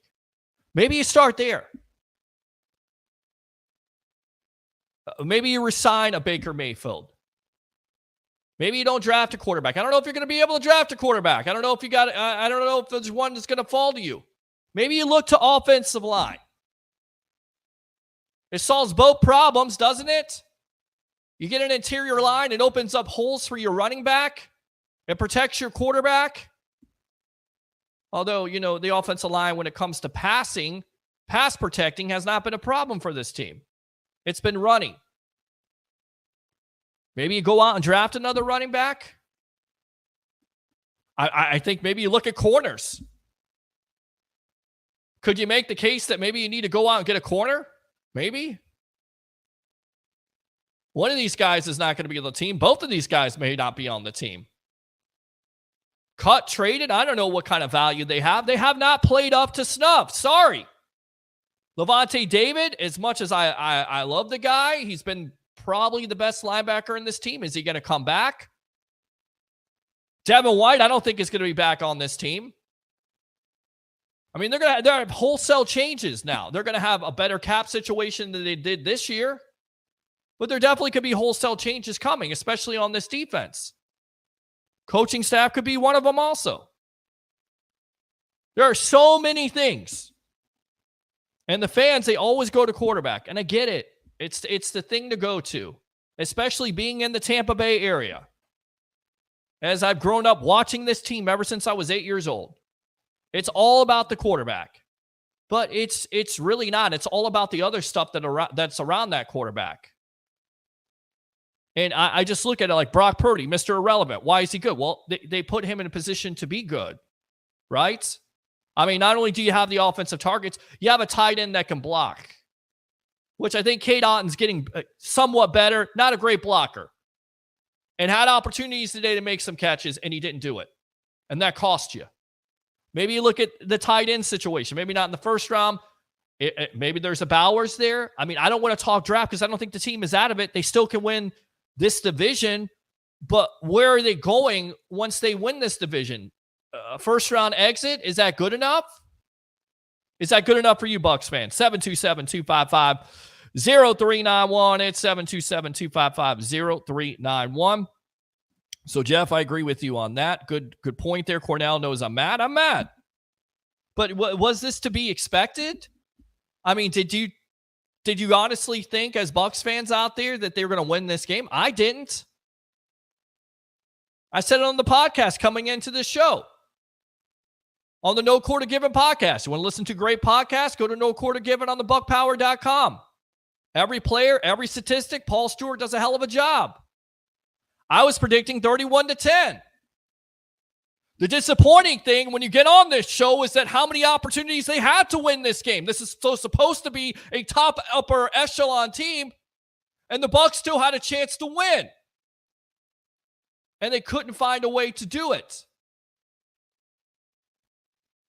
You look around the league, the Detroit Lions, down by so many points. How many points were they down today? The Chicago Bears. Bears, not a good team.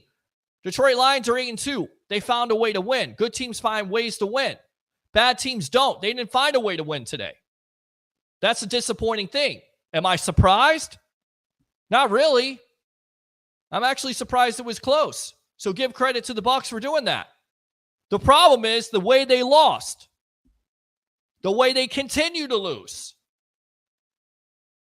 And they continue to lose like this with coverage breakdowns. It's an indictment on Bulls as a coach. 727-255-0391. It's 727-255-0391. Dina Davis, our major effing liability. Agree with you. Wow, secondary didn't look good. Not at all.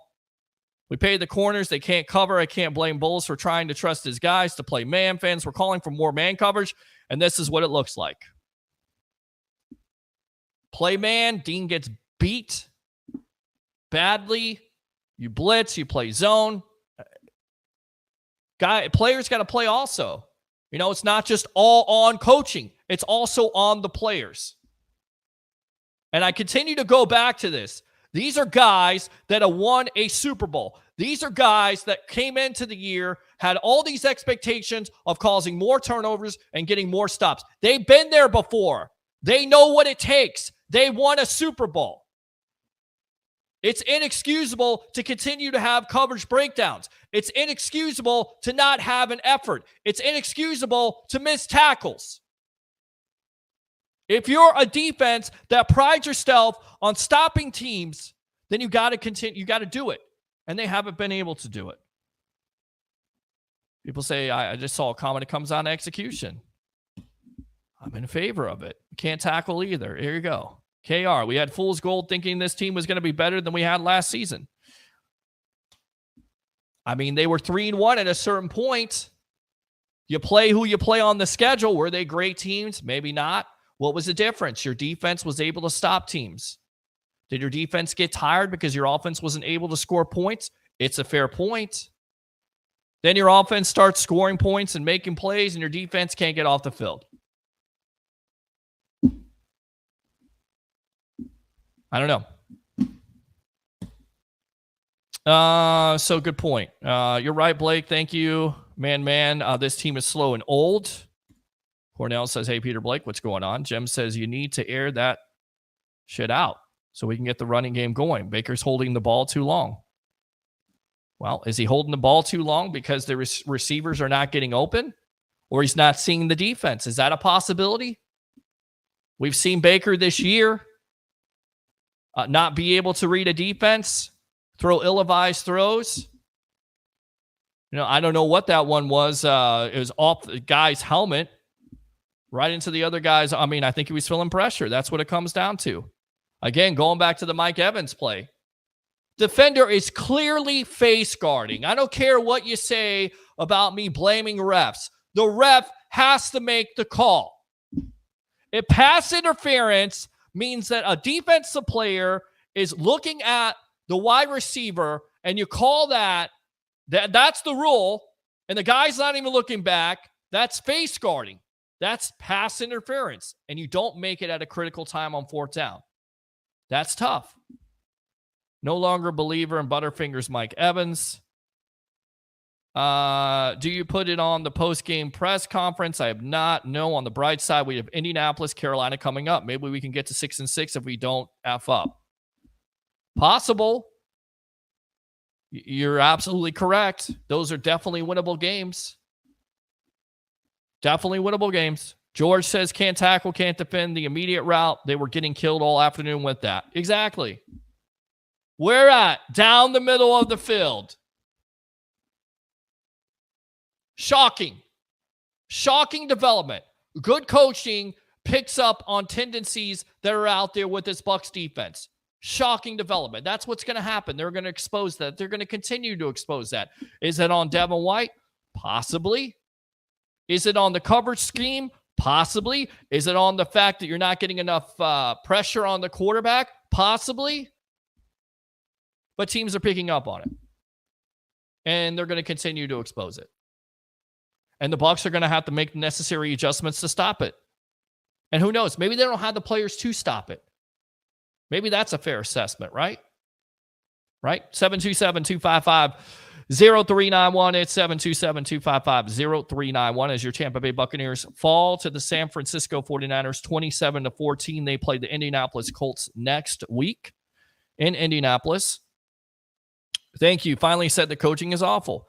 I mean, we could sit here and say, you know, it's all on the players, it's all on execution, but doesn't the coaching have to take some accountability on this? Don't they have to wear this hat also?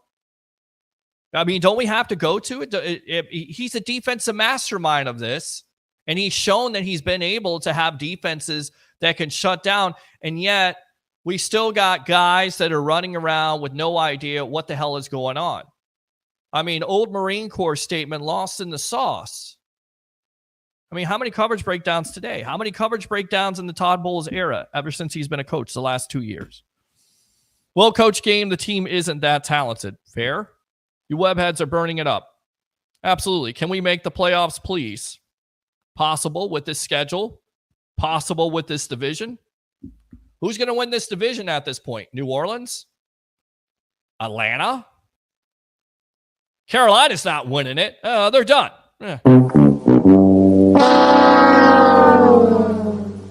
All winnable games. But you can't continue to have these type of mistakes also because they're going to cost you in games. We've seen that with the Texans, who, by the way, are a good team, 6-4, but it's still a winnable game. Atlanta, not a great team in the division race. Winnable game, you can't put it away. Your defense is not able to get off the field. Amazing. I will be happy for this team to make the playoffs. If you're a true Bucs fan, you have seen this stuff before. Never jump ship. Well, we're not jumping ship. We're just pointing it out. Bulls needs to go back to coaching defense. Well, I don't know if he's coached his defense quite well. That's for sure. I mean, how many times do we have to see a coverage breakdown? How many times, Bucs fans? How many times have we seen it the last 2 years? I don't know. I'm not going nowhere. Mike says Bulls is ass. Cornell, Brady took the team's confidence with him. I mean, Brady last year was on this team, and they lost 35-3. I mean, what was it? Was it 35-7? I think it was last year. I don't know. They got blown out. They got their doors blown off. I mean, at least they were in this game today. At least I could say that. It's Baker. The fact that people are talking about coaching when check down Baker is protecting his numbers. Time to tank. Kathy says clean house with the coaching staff. Kathy, again, I agree. Godwin and Evans should be targeted more often. Drop passes in the end zone was sickening. Baker played a good game. There were drop passes, all kinds of drop passes. Critical drop passes. Devin Tompkins with the drop pass. K-Dot, we talked about with the drop pass. That's a touchdown. You don't have to get the fourth down and K-Dot makes a play, but he doesn't make a play. That's the separation between being a great to good team to mediocre and bad. Making those plays at critical times. Football is simplistic. You have to make those plays at critical times to get you back in the game after you're down. Also, major lapse in clock management. I mean, again, a certainty of this team. How many times have we seen Todd Bowles have 3 timeouts with time on the clock before? And I get it. The offense hasn't shown you really that much in the first half, but you don't even try. You have 3 timeouts. You have no confidence in your offense to do anything. What was it? 16 seconds left? Maybe you get close for a field goal. People go, well, there could be a turnover or there could be a fumble. There could be an interception. You got 3 timeouts. Put something together. You can't take those timeouts with you.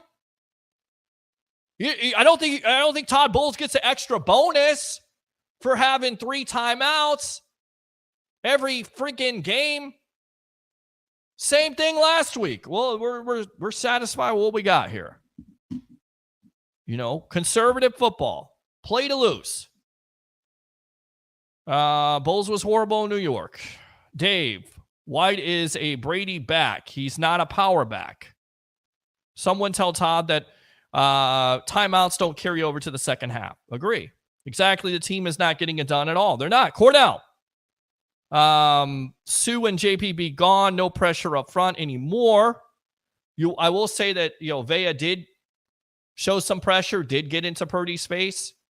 You had Yaya Diaby, who had 2 sacks in this game. You had Levante David with a sack in this game. I mean, they did have 4 sacks. It's not like they didn't get any pressure, but there were times in this game where Brock Purdy had way too much time to throw the ball. What happens when that transpires? Not good things. And then on top of it, when he has that much time, or he's able to scale the pocket and get out of it, he's able to find guys that are just wide freaking open. I don't know how that continues to happen. And people continue to say, well, Todd Bowles is a defensive-minded coach. Where? Let's go out. Wow, that sucks. Good comment. What was supposed to do with the timeouts? No idea. Maybe use them. I really don't understand that. Trask, laugh my ass off, says Kathy. Thanks a lot for tuning in, Kathy. Oh, yeah! No, just leave Baker Mayfield in there. Sean says, how is this dude shitting on Baker when he has Fields? And I don't know if he was doing that. Oh, I think you were talking about the caller. The caller? Yeah, the caller. That's a caller. He's a tribal troll. That's what he does. Acknowledge me. That's a tribal troll right there. I know you're talking about Roger. I know you weren't talking about Harry. Right. At this point, putting Trask in will make it worse. Trask hasn't played more than 6 minutes of real NFL football.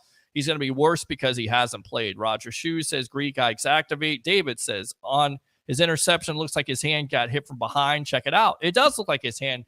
Yeah, it looks like the pressure got to him. It definitely looks like it. Is that on him? Going back to it? Probably not. It hits the helmet. Pressure gets in the face. The fumble is on him. So I'll be fair with that. I don't think that was an ill-advised throw. I think pressure was in his face. But the fumble, you've got to throw the ball away. Again, I don't think this is all on Baker Mayfield. And I don't think the season is on Baker Mayfield. And I've been fair with this assessment. I'll go back to it, David. You're exactly right. It's not all on Baker Mayfield.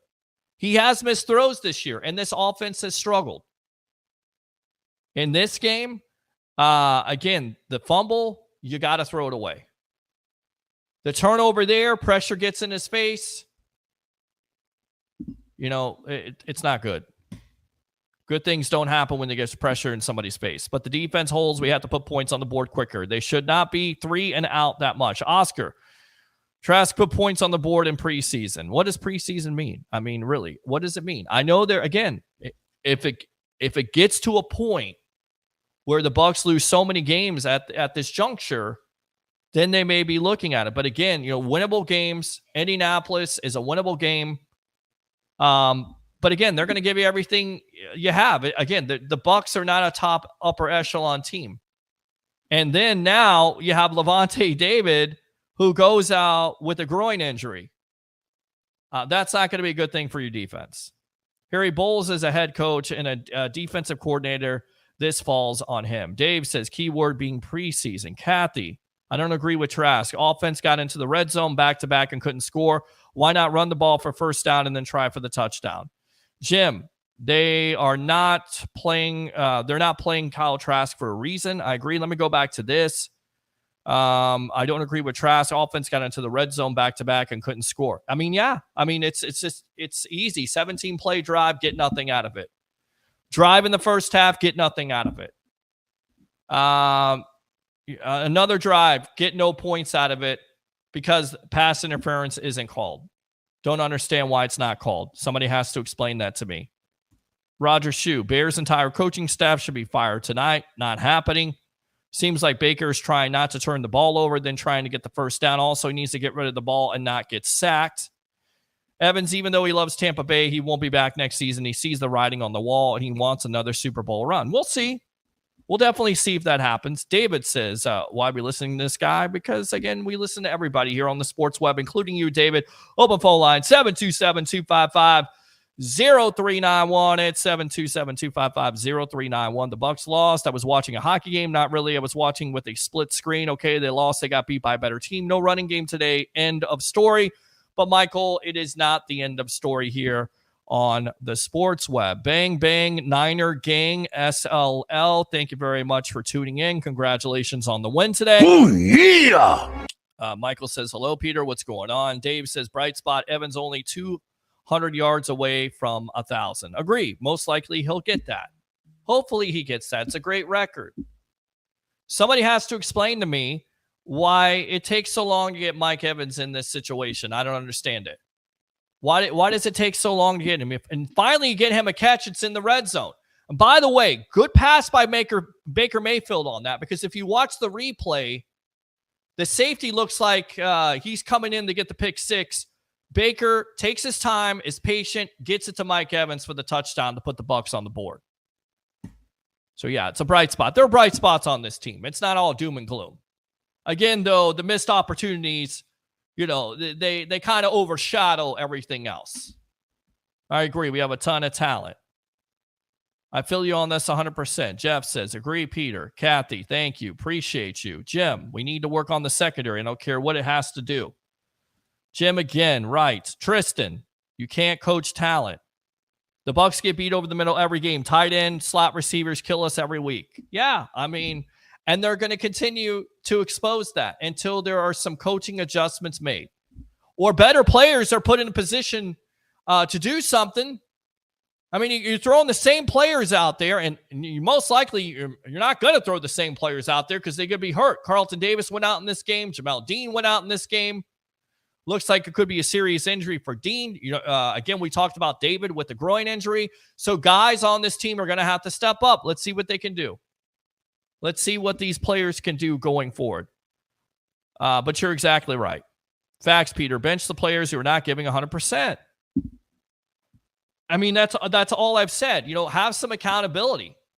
That falls on the coaching staff. That falls on Todd Bowles. I like Todd Bowles too. I think everybody likes Todd Bowles. Maybe he's being a little bit too nice.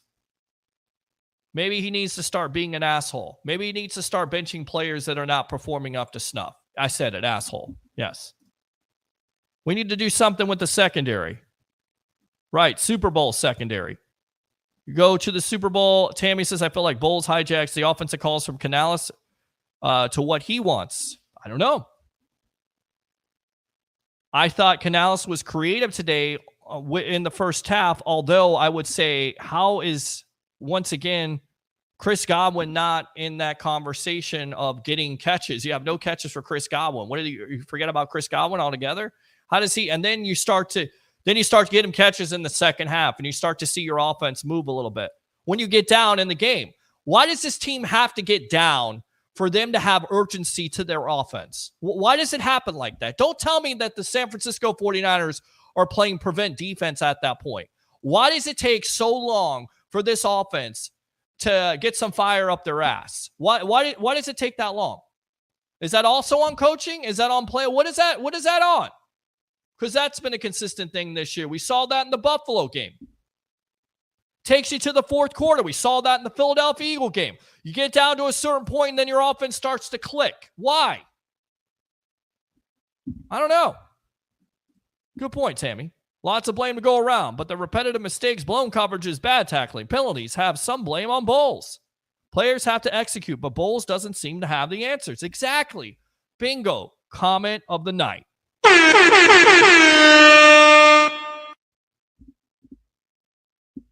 Right there. Jeff said it best. It's like friggin' Groundhog Day.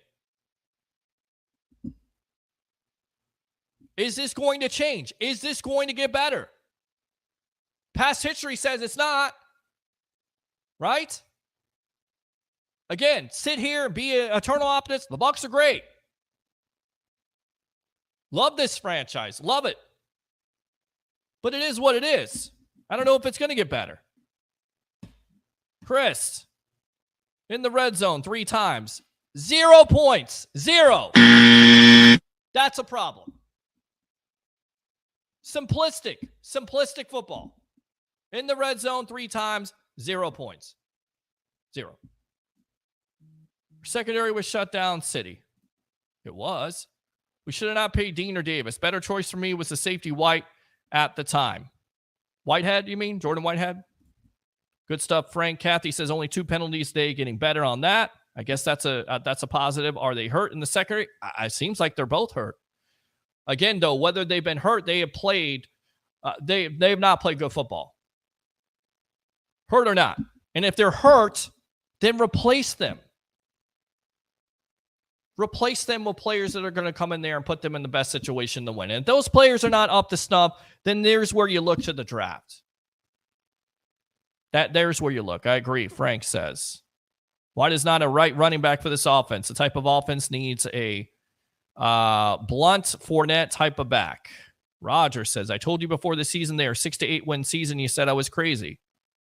I didn't say you were crazy, but Roger, you always go up and down on this. You thought this team was probably a 4 or 5 win team. So you're just trolling right now. That's what you're doing. They're leaving top wide receivers wide open. As we speak, we're still speaking about it, and the San Francisco 49er wide receivers are wide open as we speak.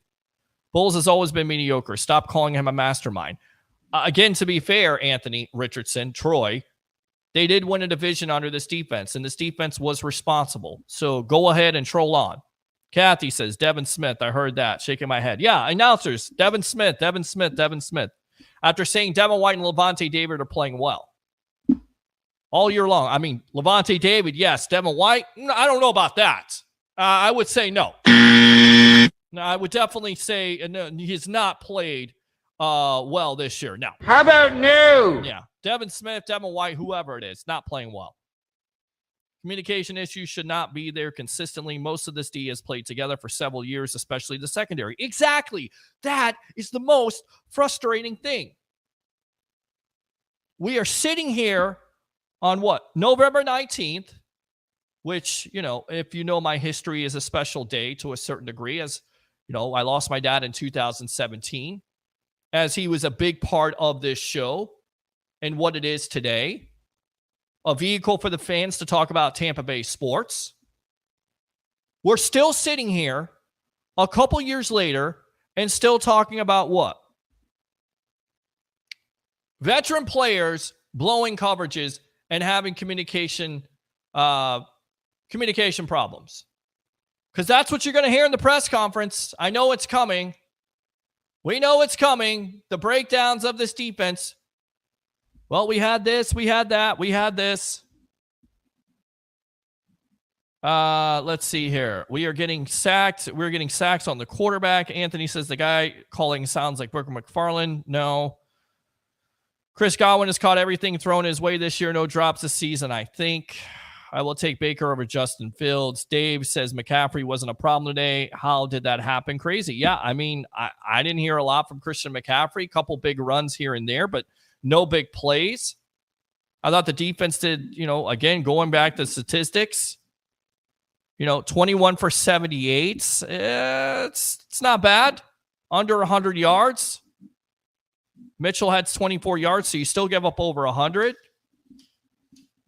I mean, even the 49ers will say they didn't play their best game. Once again, Bucs had opportunities to win this game in the second half. Just couldn't do it. Let's see. Kathy says Baker's so much better than Winston. Jim says, I need his ass to get first downs, not check downs. Tammy says, how could we forgot 30-30 Winston? So glad he's gone. Kathy says, Winston awful. Peter's ball said no work Thursday and Friday. Thursday, I will be not working. I will be Thanksgiving watching football. The worst. Friday, I do work. You're wrong. Baker being too cautious. Jim, he needs to at least throw the ball away when he gets in a bind. Agree. Completely agree with that, especially with the first half turnover. You cannot fumble the ball and get no points. Live to fight another day. Throw the ball away. It's a bad decision by Baker. It is a bad decision. Seriously, on Lovey, Dave says JTS lays on the ground more than he stands. Tammy, oh my God, on Bulls, he's got to go yesterday. KR, they don't have the talent to run the ball, guys. We can't run the ball up the middle. Allstott was the only Buck that could do it. I mean, I continue to say this over and over again, and I get what Harry's point is, and I get there's people out there that want this team to run the ball more, but when you're getting 2 yards in a cloud of dust, it's just not going to work. I understand why you got to pass the ball. And again, you pass the ball for a career high in this game by Baker Mayfield 45 times. Why? Because you get down early in this game. Why? Because, again, you have coverage breakdowns. Why? Because your defense can't get off the field. And then your defense gives you the opportunity, albeit in the fourth quarter, and you're in the red zone, and you're able to get absolutely no points.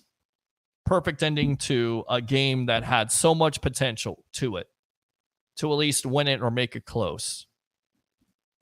Sorry, Light has to try to build the team via the lines, both offense and defense.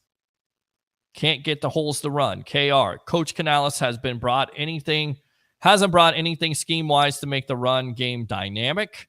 We had running backs. We don't have good ones right now. Even the Super Bowl running backs were good with Brady. Dave, we never run a sweep. I haven't seen a pitch all year. It's always up the middle. It's not working. I saw a pitch. I saw a pitch later, early on in this game. You also saw some end arounds and stuff like that. Again, going back to a Palmer had an end around where Baker is blocking Nick Bosa, and it was pretty successful. I mean, there was some creative differences in that first half, but I agree with you. The majority of the season, it's run up the middle and get 2 yards or worse.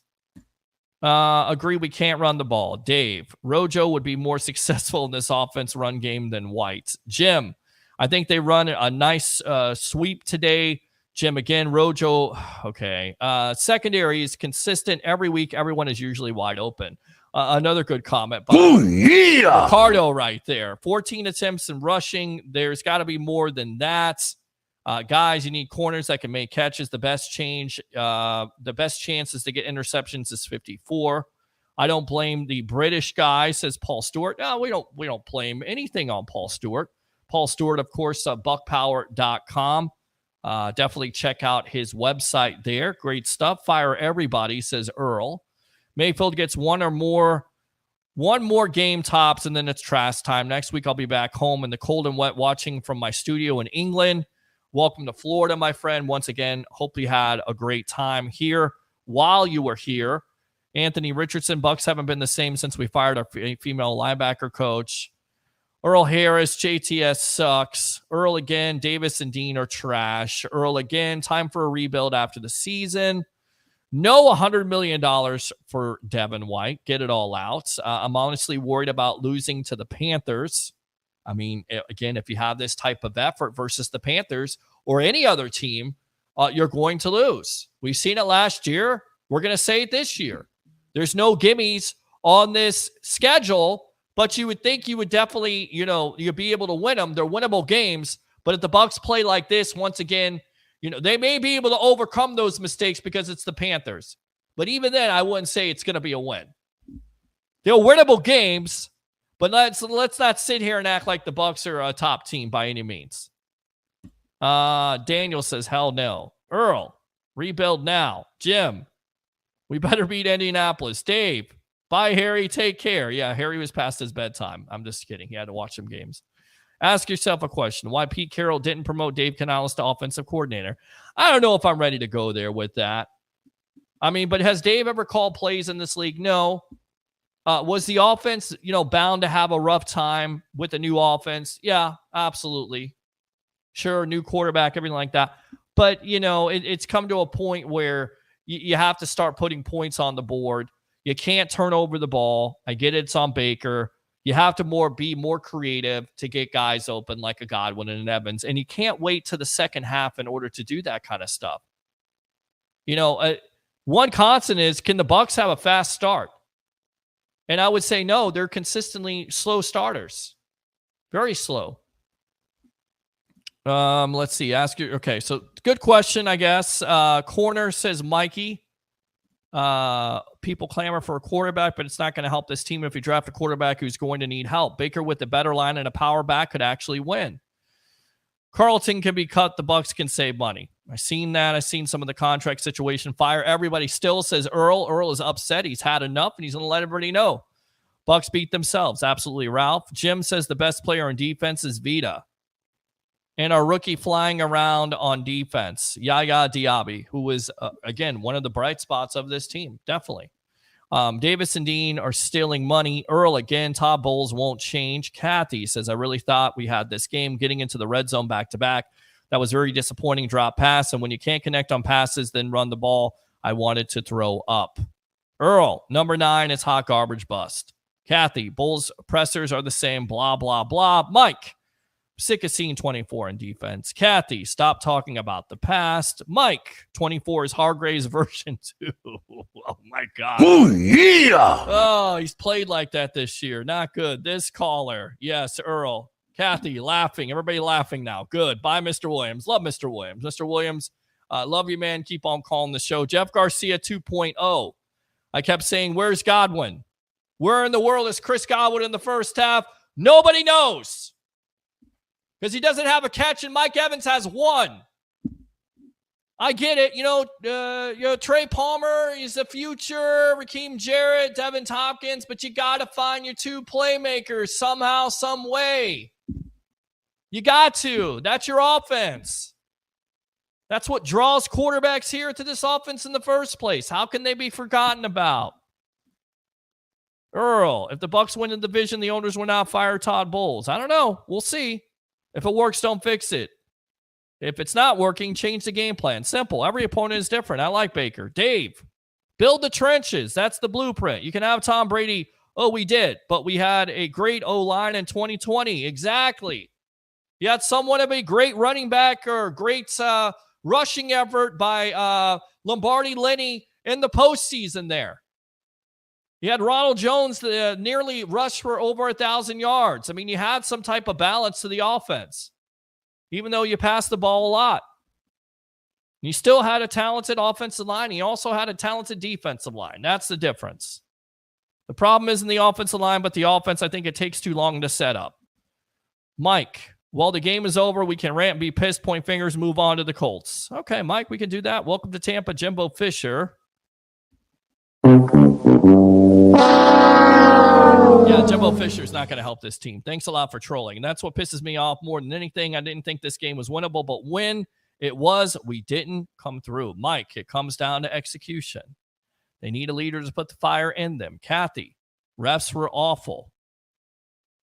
I mean, again, I go back to the call there. How in a critical time, when the defender is clearly face guarding Mike Evans, how do you not call that?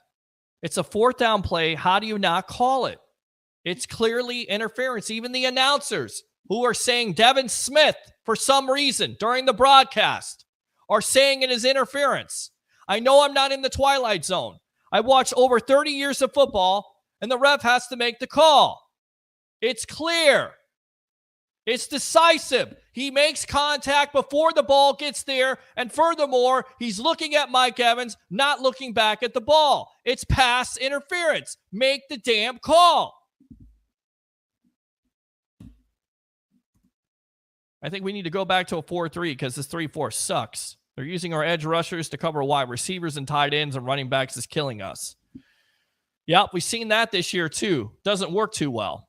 Regroup and get a winning attitude. Take no prisoners. Believe in your bones. Take no excuses. Rick, thanks a lot for the comment. You also have to have the right players to run a 3-4. Obviously, we don't. JTS, I'm looking at you. KR. Elena got Ritter back as the starter too. Great. The Glazers or Jason Light needs to realize some people are just coordinators, not head coaches. I think, that's a fair assessment, right? That was the big time point with Todd Bowles taking over this coaching staff as the head coach. Defensive coordinators, offensive coordinators, they don't always transition over into head coaches. We're seeing the same things. We're still seeing the same breakdowns. I don't know if it changes or not. I think it is. He is what he is. I think this team is what it is. I think he forgets he has timeouts. Who knows? Brandon, next year will be okay. We'll see. Gary, Bucs have held on to these two cornerbacks for too long. It's time to get better cornerbacks. Why can't they figure out how to use these two fast wide receivers? Kathy, it's a Bucs life, and never forget the playoffs when no one covered Cooper Kupp for the touchdown. Of course, the blitz there, Kathy. Yes, agree. Oh, yeah. Doesn't seem like this defense has been able to recover from that. Remember for the zero blitz when Cooper Kupp gets the catch there in the NFC divisional game, and they go down and score a field goal with Matt Gay kicking it. Why can't they give Baker? I don't know what that means. Okay, Mike. Offense doesn't help Baker make plays. Why is the other team all over Baker? Good point. He did definitely have pressure today in his face, and there was a decision that when he had pressure trying to make a play, should have threw the ball away. That's what we always talk about. You always talk about with quarterbacks, you get pressure on them, you force them into decisions that they don't want to make. Evans wants to retire as a Buck. We'll see how that works out.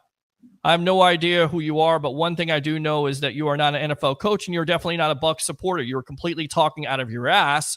We just played the 49ers. We all knew that one of the top NFL teams. We didn't expect any different at all. You're doing is being up on our team, talk about the good stuff we've done. It wasn't that fair, far out of reach. In fact, just a couple things without our way, we could have won the game. Well, Dave, you'll be wrong because I've been doing this show for a long time. And yes, I'm not an NFL coach, okay?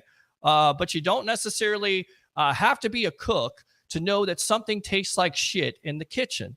Okay. Now, when I first came on this broadcast, I did not think the Bucs were going to win this game. In fact, I thought the Bucs would lose this game. I also brought up that they had chances to win this game, and they had multiple opportunities to win this game. So, Dave, I don't know who the hell you are, if you're related to Jake Cutler or who you're related to, or if you ever watched this show, but I definitely support the Bucs. But I am not going to put on my pom-poms and my little cheerleader dress and cheer the Bucs when they lose to the 49ers. Yes, it was expected for them to lose to the 49ers. But once again, because of your selective hearing, because you didn't listen to the broadcast at the beginning of it, the Bucs had a chance to win this game and they couldn't do it. 727-255-0391. It's 727-255-0391. You're exactly right. I'm not an NFL coach, but why are you watching this broadcast in the first place? I mean, honestly, it's your choice. You want to watch the broadcast, you want to participate, I give you the opportunity. But don't come on this show and put words that are not in my mouth. Don't do that. Don't put words in my mouth. Because when I came on the broadcast, I didn't expect the Bucs to win this game. But they had chances to win this game. That's what's so disappointing. I'm not here to make you feel better. I'm here to tell the truth. I'm here to put it out there. If you can't handle it, go in the corner, suck your thumb, and have a great night. 727-255-0391. It's 727-255-0391. Call the show if you got something different to say. If you think this team is great right now and they played so well, you tell me where. Tell me. I'm not here to be your freaking cheerleader. I don't work for the Tampa Bay Buccaneers. I cover the Tampa Bay Buccaneers. I give it to you like that. I said they did have some good things in this game. Oh, Buccaneers. Oh, they're great. That's what you want, Dave? Cutler? You want that? That's what you want? I think the Bucs are great. They're headed to the Super Bowl.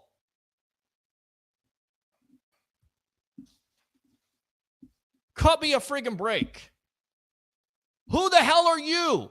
Who are you? Are you an NFL coach? Are you an NFL scout? Who are you? I just did 2 hours and 13 minutes of Buccaneer talk.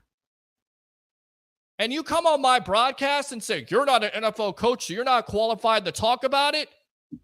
Tell every announcer that. Tell every freaking sideline reporter that. Tell every talking head that. Tell them. Are you qualified to talk about it? Can you get on a broadcast and talk about the Bucs for 2 hours and 13 minutes without commercials, taking phone calls? Listening to people? Can you do what I do? When you can do what I can do, you let me know. You're always welcome to say whatever you want to say. 727-255-0391. It's 755-0391. Boss, have you watched this show over the years? I've been one of the biggest Bucs supporters. What are you talking about? Are you in the Twilight Zone? By the way, what streaming show is on the field when the Bucs are in town for a home game? My show. Are you? Is there anybody else? Zero. Nobody. Running the ball on first down when every team knows puts the offense in a bad situation. Bucs supporter. Get the hell out of here. I've been doing this show since 2015. Done nothing but support this team. But I tell it like it is. I don't have my pom-poms ready. I'm not a Buccaneer cheerleader. So shut up. You just hit the nail on the head. Use the players that really want to get a win. Love my Bucs, but something is definitely wrong. Exactly. To Dave, There's nothing wrong with the Bucs. It's all unicorns and rainbows with this team. Let's not talk anything bad about the Bucs. No. Let's not do that. Let's not tell it like it is. Let's make Dave feel warm and cozy at night so he can sleep better. The Bucs are 4-6. Dave, if they play like this, they'll be 4-13. How's that make you feel? Make you feel good?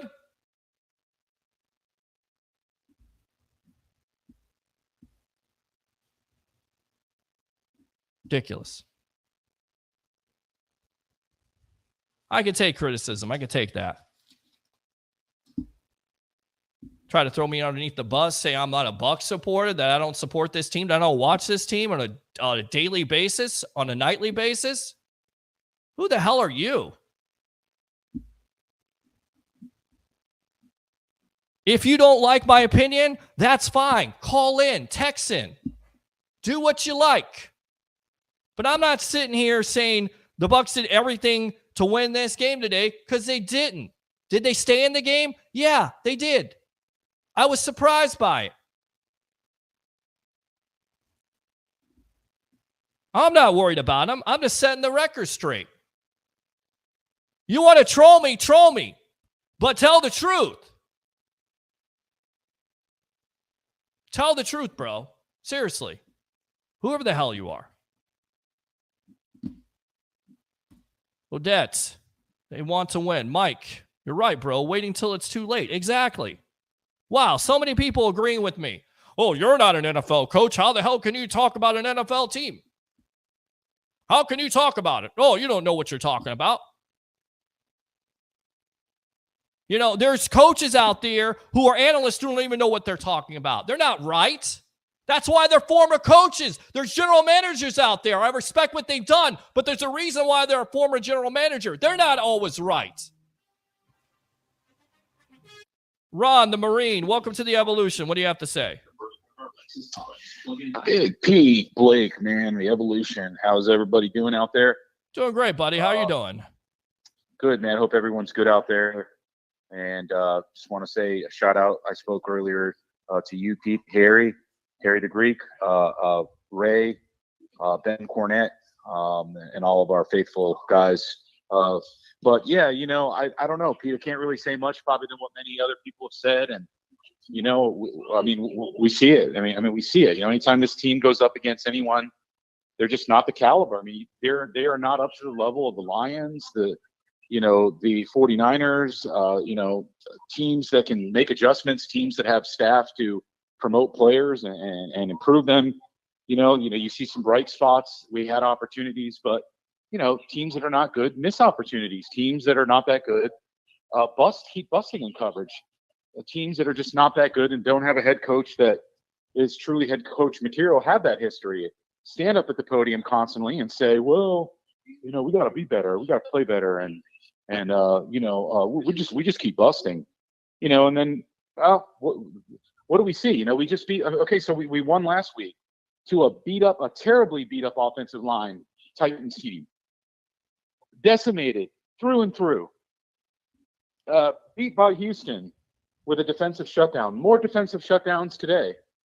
So, I mean, it's not enough. It's like a product, Pete, right? I mean, it's a business, right? It's still a business relationship. So we're in a terrible economy right now. So in all fairness, where are you going to put maybe if people treat the Glazers like their behavior has been toward us, it's like, when you hit them where it hurts in the pocketbook, stop going to games as much. Stop buying merchandise. Well, look, I'm not ready to demand a product. Listen, I'm not ready to say that, because I think the Glazers have done everything in their ownership power that they can to put a winning team. They won a Super Bowl. There were some challenges, and you know this all too well, with going all in with Brady, that there were going to be some consequences to it, and this may be the consequence to it. It was a big-time consequence, Pete. Right. And you know why? Because Brady drove Arians out. It was his way or the highway. I've spoken to people that worked internally and told me exactly what happened. He interrupted the course. He only, knew he was going to be here 3 or 4 years. Arians, if we had Arians here, it's a different team. Todd Bowles should have never been handed the job. I know that Arians, I trusted him. I know that he he trusted in Bowles. But let's face it, he is not head coach material. He's not.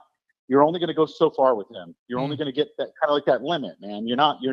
It's just like Baker.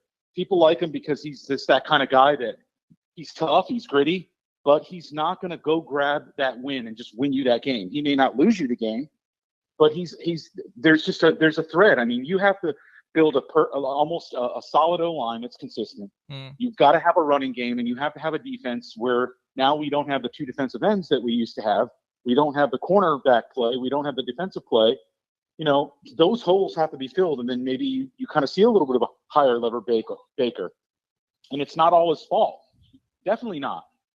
But, you put your players in good positions to win, and I don't think we're seeing that with this. This. I think it's fair. I think it's room. I mean, I think it's a fair assessment. Whether you're playing zone, whether you're playing man to man, your guys are getting beat, and if they continue to get beat and play down to a level where it's hurting your team, I think you have to make changes, and I think that's what the coaching staff hasn't done necessarily a lot of.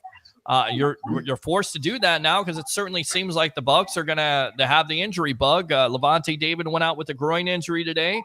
So that's not a good injury. And you have Carlton Davis who went out. He seems like he's been hurt all year long. I don't know. Even when he's been healthy, he hasn't been good. And Jabal Dean has been a major disappointment. So, I mean, here's the thing, Pete. If you really look at this, okay, let me look at, and I know we have to focus on our Bucs, not other people, but it's still conceptually the same because this is what I mean. And I'm going to use this because it comes down to coaching. So look at a guy like Brock Purdy, comes out of Iowa State, right? Third string off of the bench, and probably wasn't at the top of his game, but he was getting it done. But the young man has done nothing but improve because he has that nucleus from within that can develop him more and more and more, and even emphasize his strengths. And somehow he doesn't, and Baker should be the same.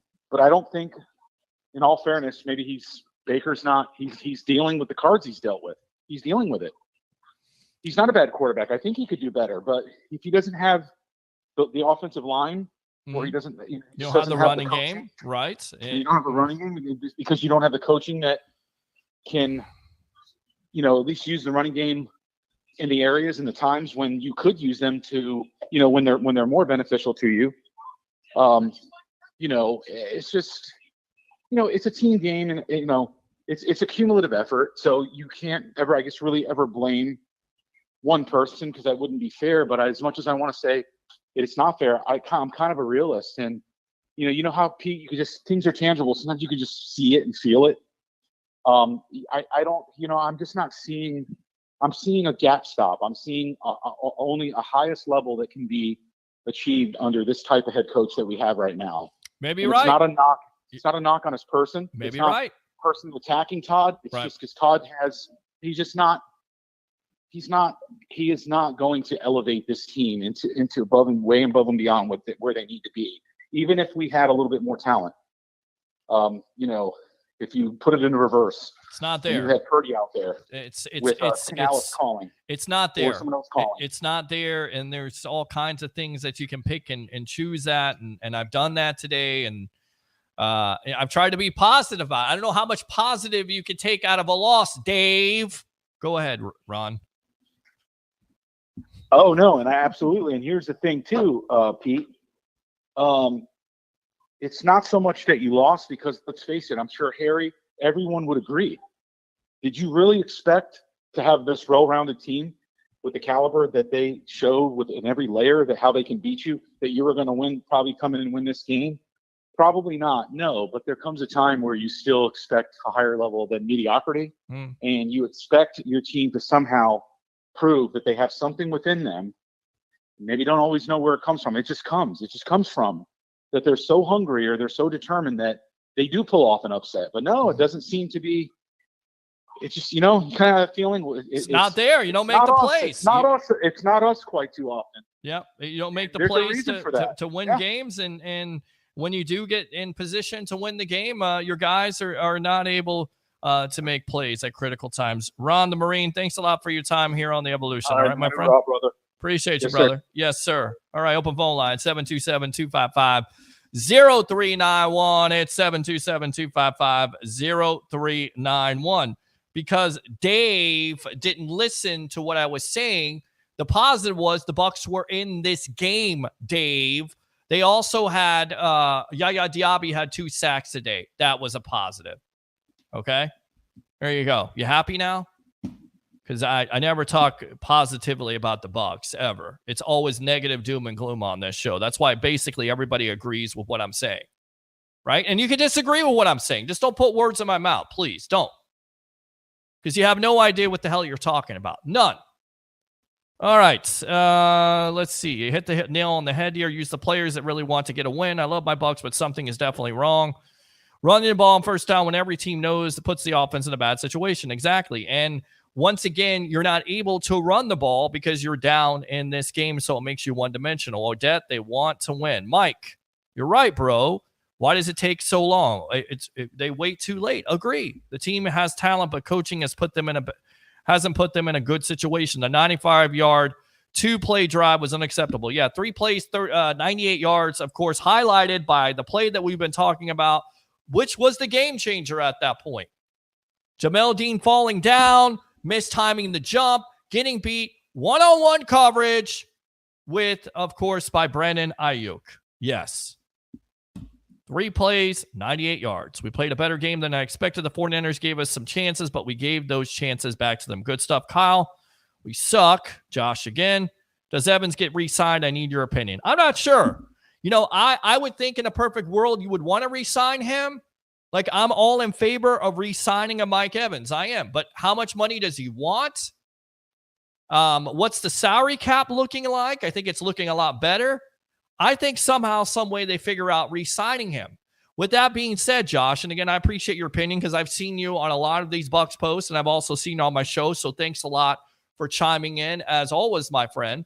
You know, I just don't know how you forget about him at times. I mean, he's so talented, and he makes your offense go.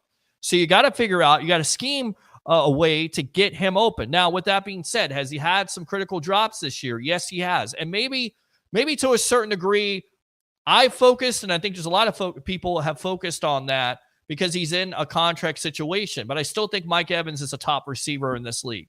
And I think somehow, some way, this organization and Jason Light will find a way to re-sign him. We'll see. So thanks a lot for the comment. Tell them how you really feel, Dave. Odette, you go, Mr. Blake. Great show. Thank you, Odette. Appreciate you. Yeah, says Kathy. Defensive backs are horrible. They are. Sean, the important thing is our defense is the only defense to ever stop Mahomes from scoring a touchdown. I mean, that's what I'm saying. Like, this is the most frustrating thing about this defense, right? So you're missing JPP, you're missing Sue, big time cogs into it. But you still have Carlton Davis, you still have Jamel Dean, you still have Devin White. You have players on this team that have the experience. They're supposedly the grave diggers. I said this last week, or said this a couple weeks ago. They are definitely digging Todd Bowles a hole here. They are digging themselves in a hole. Because if they continue to play the way they're playing, they're not going to be on this team. No matter how good they used to be in the past, the Bucs will move on. The tape doesn't lie. Men lie, women lie, but tape doesn't lie. There you go. There's your hip-hop reference for the night. 727-255-0391. It's 727-255-0391. You guys like that? I hope you do. All right. So you're exactly right, Sean. Please be our coach. This is the fire they need. Thank you, Kathy. I appreciate that. I don't think, according to Dave and everybody else, that I have the experience to be a coach in the National Football League, but it doesn't mean I can't talk about it. Thank you for the comment. Me too, Peter H. Blake, Kathy. Again, don't worry about him. Giovanni, I want Rondé Barber as the head coach of the Bucs, and Todd Bowles needs to be back as a defensive coordinator. I don't think that's going to happen, Giovanni. That would piss me off too. Been a fan since day one. We knew this was going to be a rough season. Clearing Brady's cap space will help us play call. Has been all over the place this season, pretty much a wash. I wouldn't say we are in a full rebuild, but we're definitely needing an O-line and other positions across the board. Baker's play has been okay. We definitely need a better running back. I hate to say this, but it really looks like Evans is declining, so it might be better to let him go. I don't know about Evans declining, but again, there have been moments in this season where he's had some critical drops. I don't know what the story was. I thought Baker, overthrew him there on the deep pass when he had one-on-one coverage, but it certainly seemed like Mike slowed down, maybe just a little bit. I don't know. I'm not ready to say that Mike Evans is declining because I still think he could go down as, definitely a Hall of Famer, especially if he eclipses the 1,000 yards receiving, which it looks like he's going to. But you kind of wonder, when receivers get to a certain age, they start to decline, if you will. Is that happening with Mike Evans? I'm not sure. Not sure yet. Dave, go away. No, Dave has it. He has the right to have his opinion. I'm going to give it back to him. I'm going to give it back to you. You can have your opinion. You could say that I'll have my pom-poms on the night and I'm not cheering for the Tampa Bay Buccaneers. It's okay. It's fair. That's a fair assessment. If you watch this show from the inception, you would know that's not true because I'm very optimistic. I've been very optimistic with this team. I said this team I thought coming into the year would have 10 wins. And they've had opportunities this year to get some of those wins against the Falcons, against the Texans. So stop with the nonsense because you don't know what you're talking about. You don't. The O-line and secondary have been the biggest problem for as long as I remember. Stats show it. Passing the ball first helps you run the ball. Ron, look at Minnesota, how they turned it around more. Coaching. Ron, again, no consistent offense, defense with gaps and deficiencies. Poor off-man, wussy zone coverage consistently. Yeah, I think there's all kinds of things you could talk about, whether it's coaching, whether it's defensive scheme, offensive scheme, turnovers, opportunities. The Bucs lose today. They fall to 4-6. They'll play the Indianapolis Colts next week. Final statistics here, Rachaad White, 9 carries for 30 yards. Of course, had the touchdown there. Besides that, not much. Again, 3.3 yards a carry. Career high for Baker Mayfield with passing attempts for the Bucs this year, 29 for 45, 246, 1 touchdown, 1 interception. Cade Otton led all the receivers, believe it or not, 4 for 49. Critical drop there in the fourth quarter on third down, which is a killer. Evans, 5 catches for 43 yards, 1 touchdown, I believe 200 yards away from going over 1,000 receiving. Which would be amazing in itself. Raheem Jarrett had a big catch in this game, 1 catch for 41 yards. Chris Godwin, 6 catches for 39, was largely shut out the first half. White with 28 yards of receiving. Palmer had some good catches in this game, 4 catches for 22. Defensively, led by, once again, Antoine Winfield Jr., Jason Light on line 1, 9 tackles. Total there, Levante David with 7. Of course, David goes out with a groin injury. Also has a sack. Shaq Barrett, 4 tackles. Yaya Diaby, 4 tackles, 2 sacks. That was definitely a positive in this game. But overall, the Bucs are not good enough to beat the 49ers today. Plenty of opportunities, as always. We'll be here on the post-game show. We'll most likely be here tomorrow night to talk more about this with Harry the Greek, taking your phone calls as the Bucs fall to 4-6. Once again, they play the Indianapolis Colts next week. If you like the content, give to Facebook stars. YouTube chats are open. Give to that if you like it. Of course, like and subscribe to the Sports Web. And like all the channels here, of course, I love St. Pete. Friend me on Peter H. Blake. Even you, Dave, you can friend me on Facebook. We can go back and forth on it. Let me read this comment, and then we'll get out of here for the night. I've been watching your show for a while, but don't always comment. So that being said, we all have seen this team be and low and high, but Mike Evans is the most consistent wide receiver in a long time. I would take consistency over anything in this league. We can't just let someone like that walk. So much of a leader of future receivers. Completely agree with you. What I think may happen is, depending on how much money he wants, they may let him test the market, see what he's going to get. I do think, being an eternal optimist, that they will get him signed. Of course, signed, sealed, and delivered, and hopefully he finishes his career as a Tampa Bay Buccaneer. Once again, Bucs fall to the San Francisco 49ers 27-14. Do 3 things for me on this disappointing Sunday. But again, Bucs had their chances to win this game. 3 things. You know them, you love them, you got to have them. Bring your passion, bring your excitement. Just don't bring any nonsense. I'm your host, Peter Blake, your Rolex reporter. What time is it? It's my time. And for fans of the sports web and the Tampa Bay sports fan, it's your time. Have a good night, and we'll see you on the evolution of Sports Talk Television.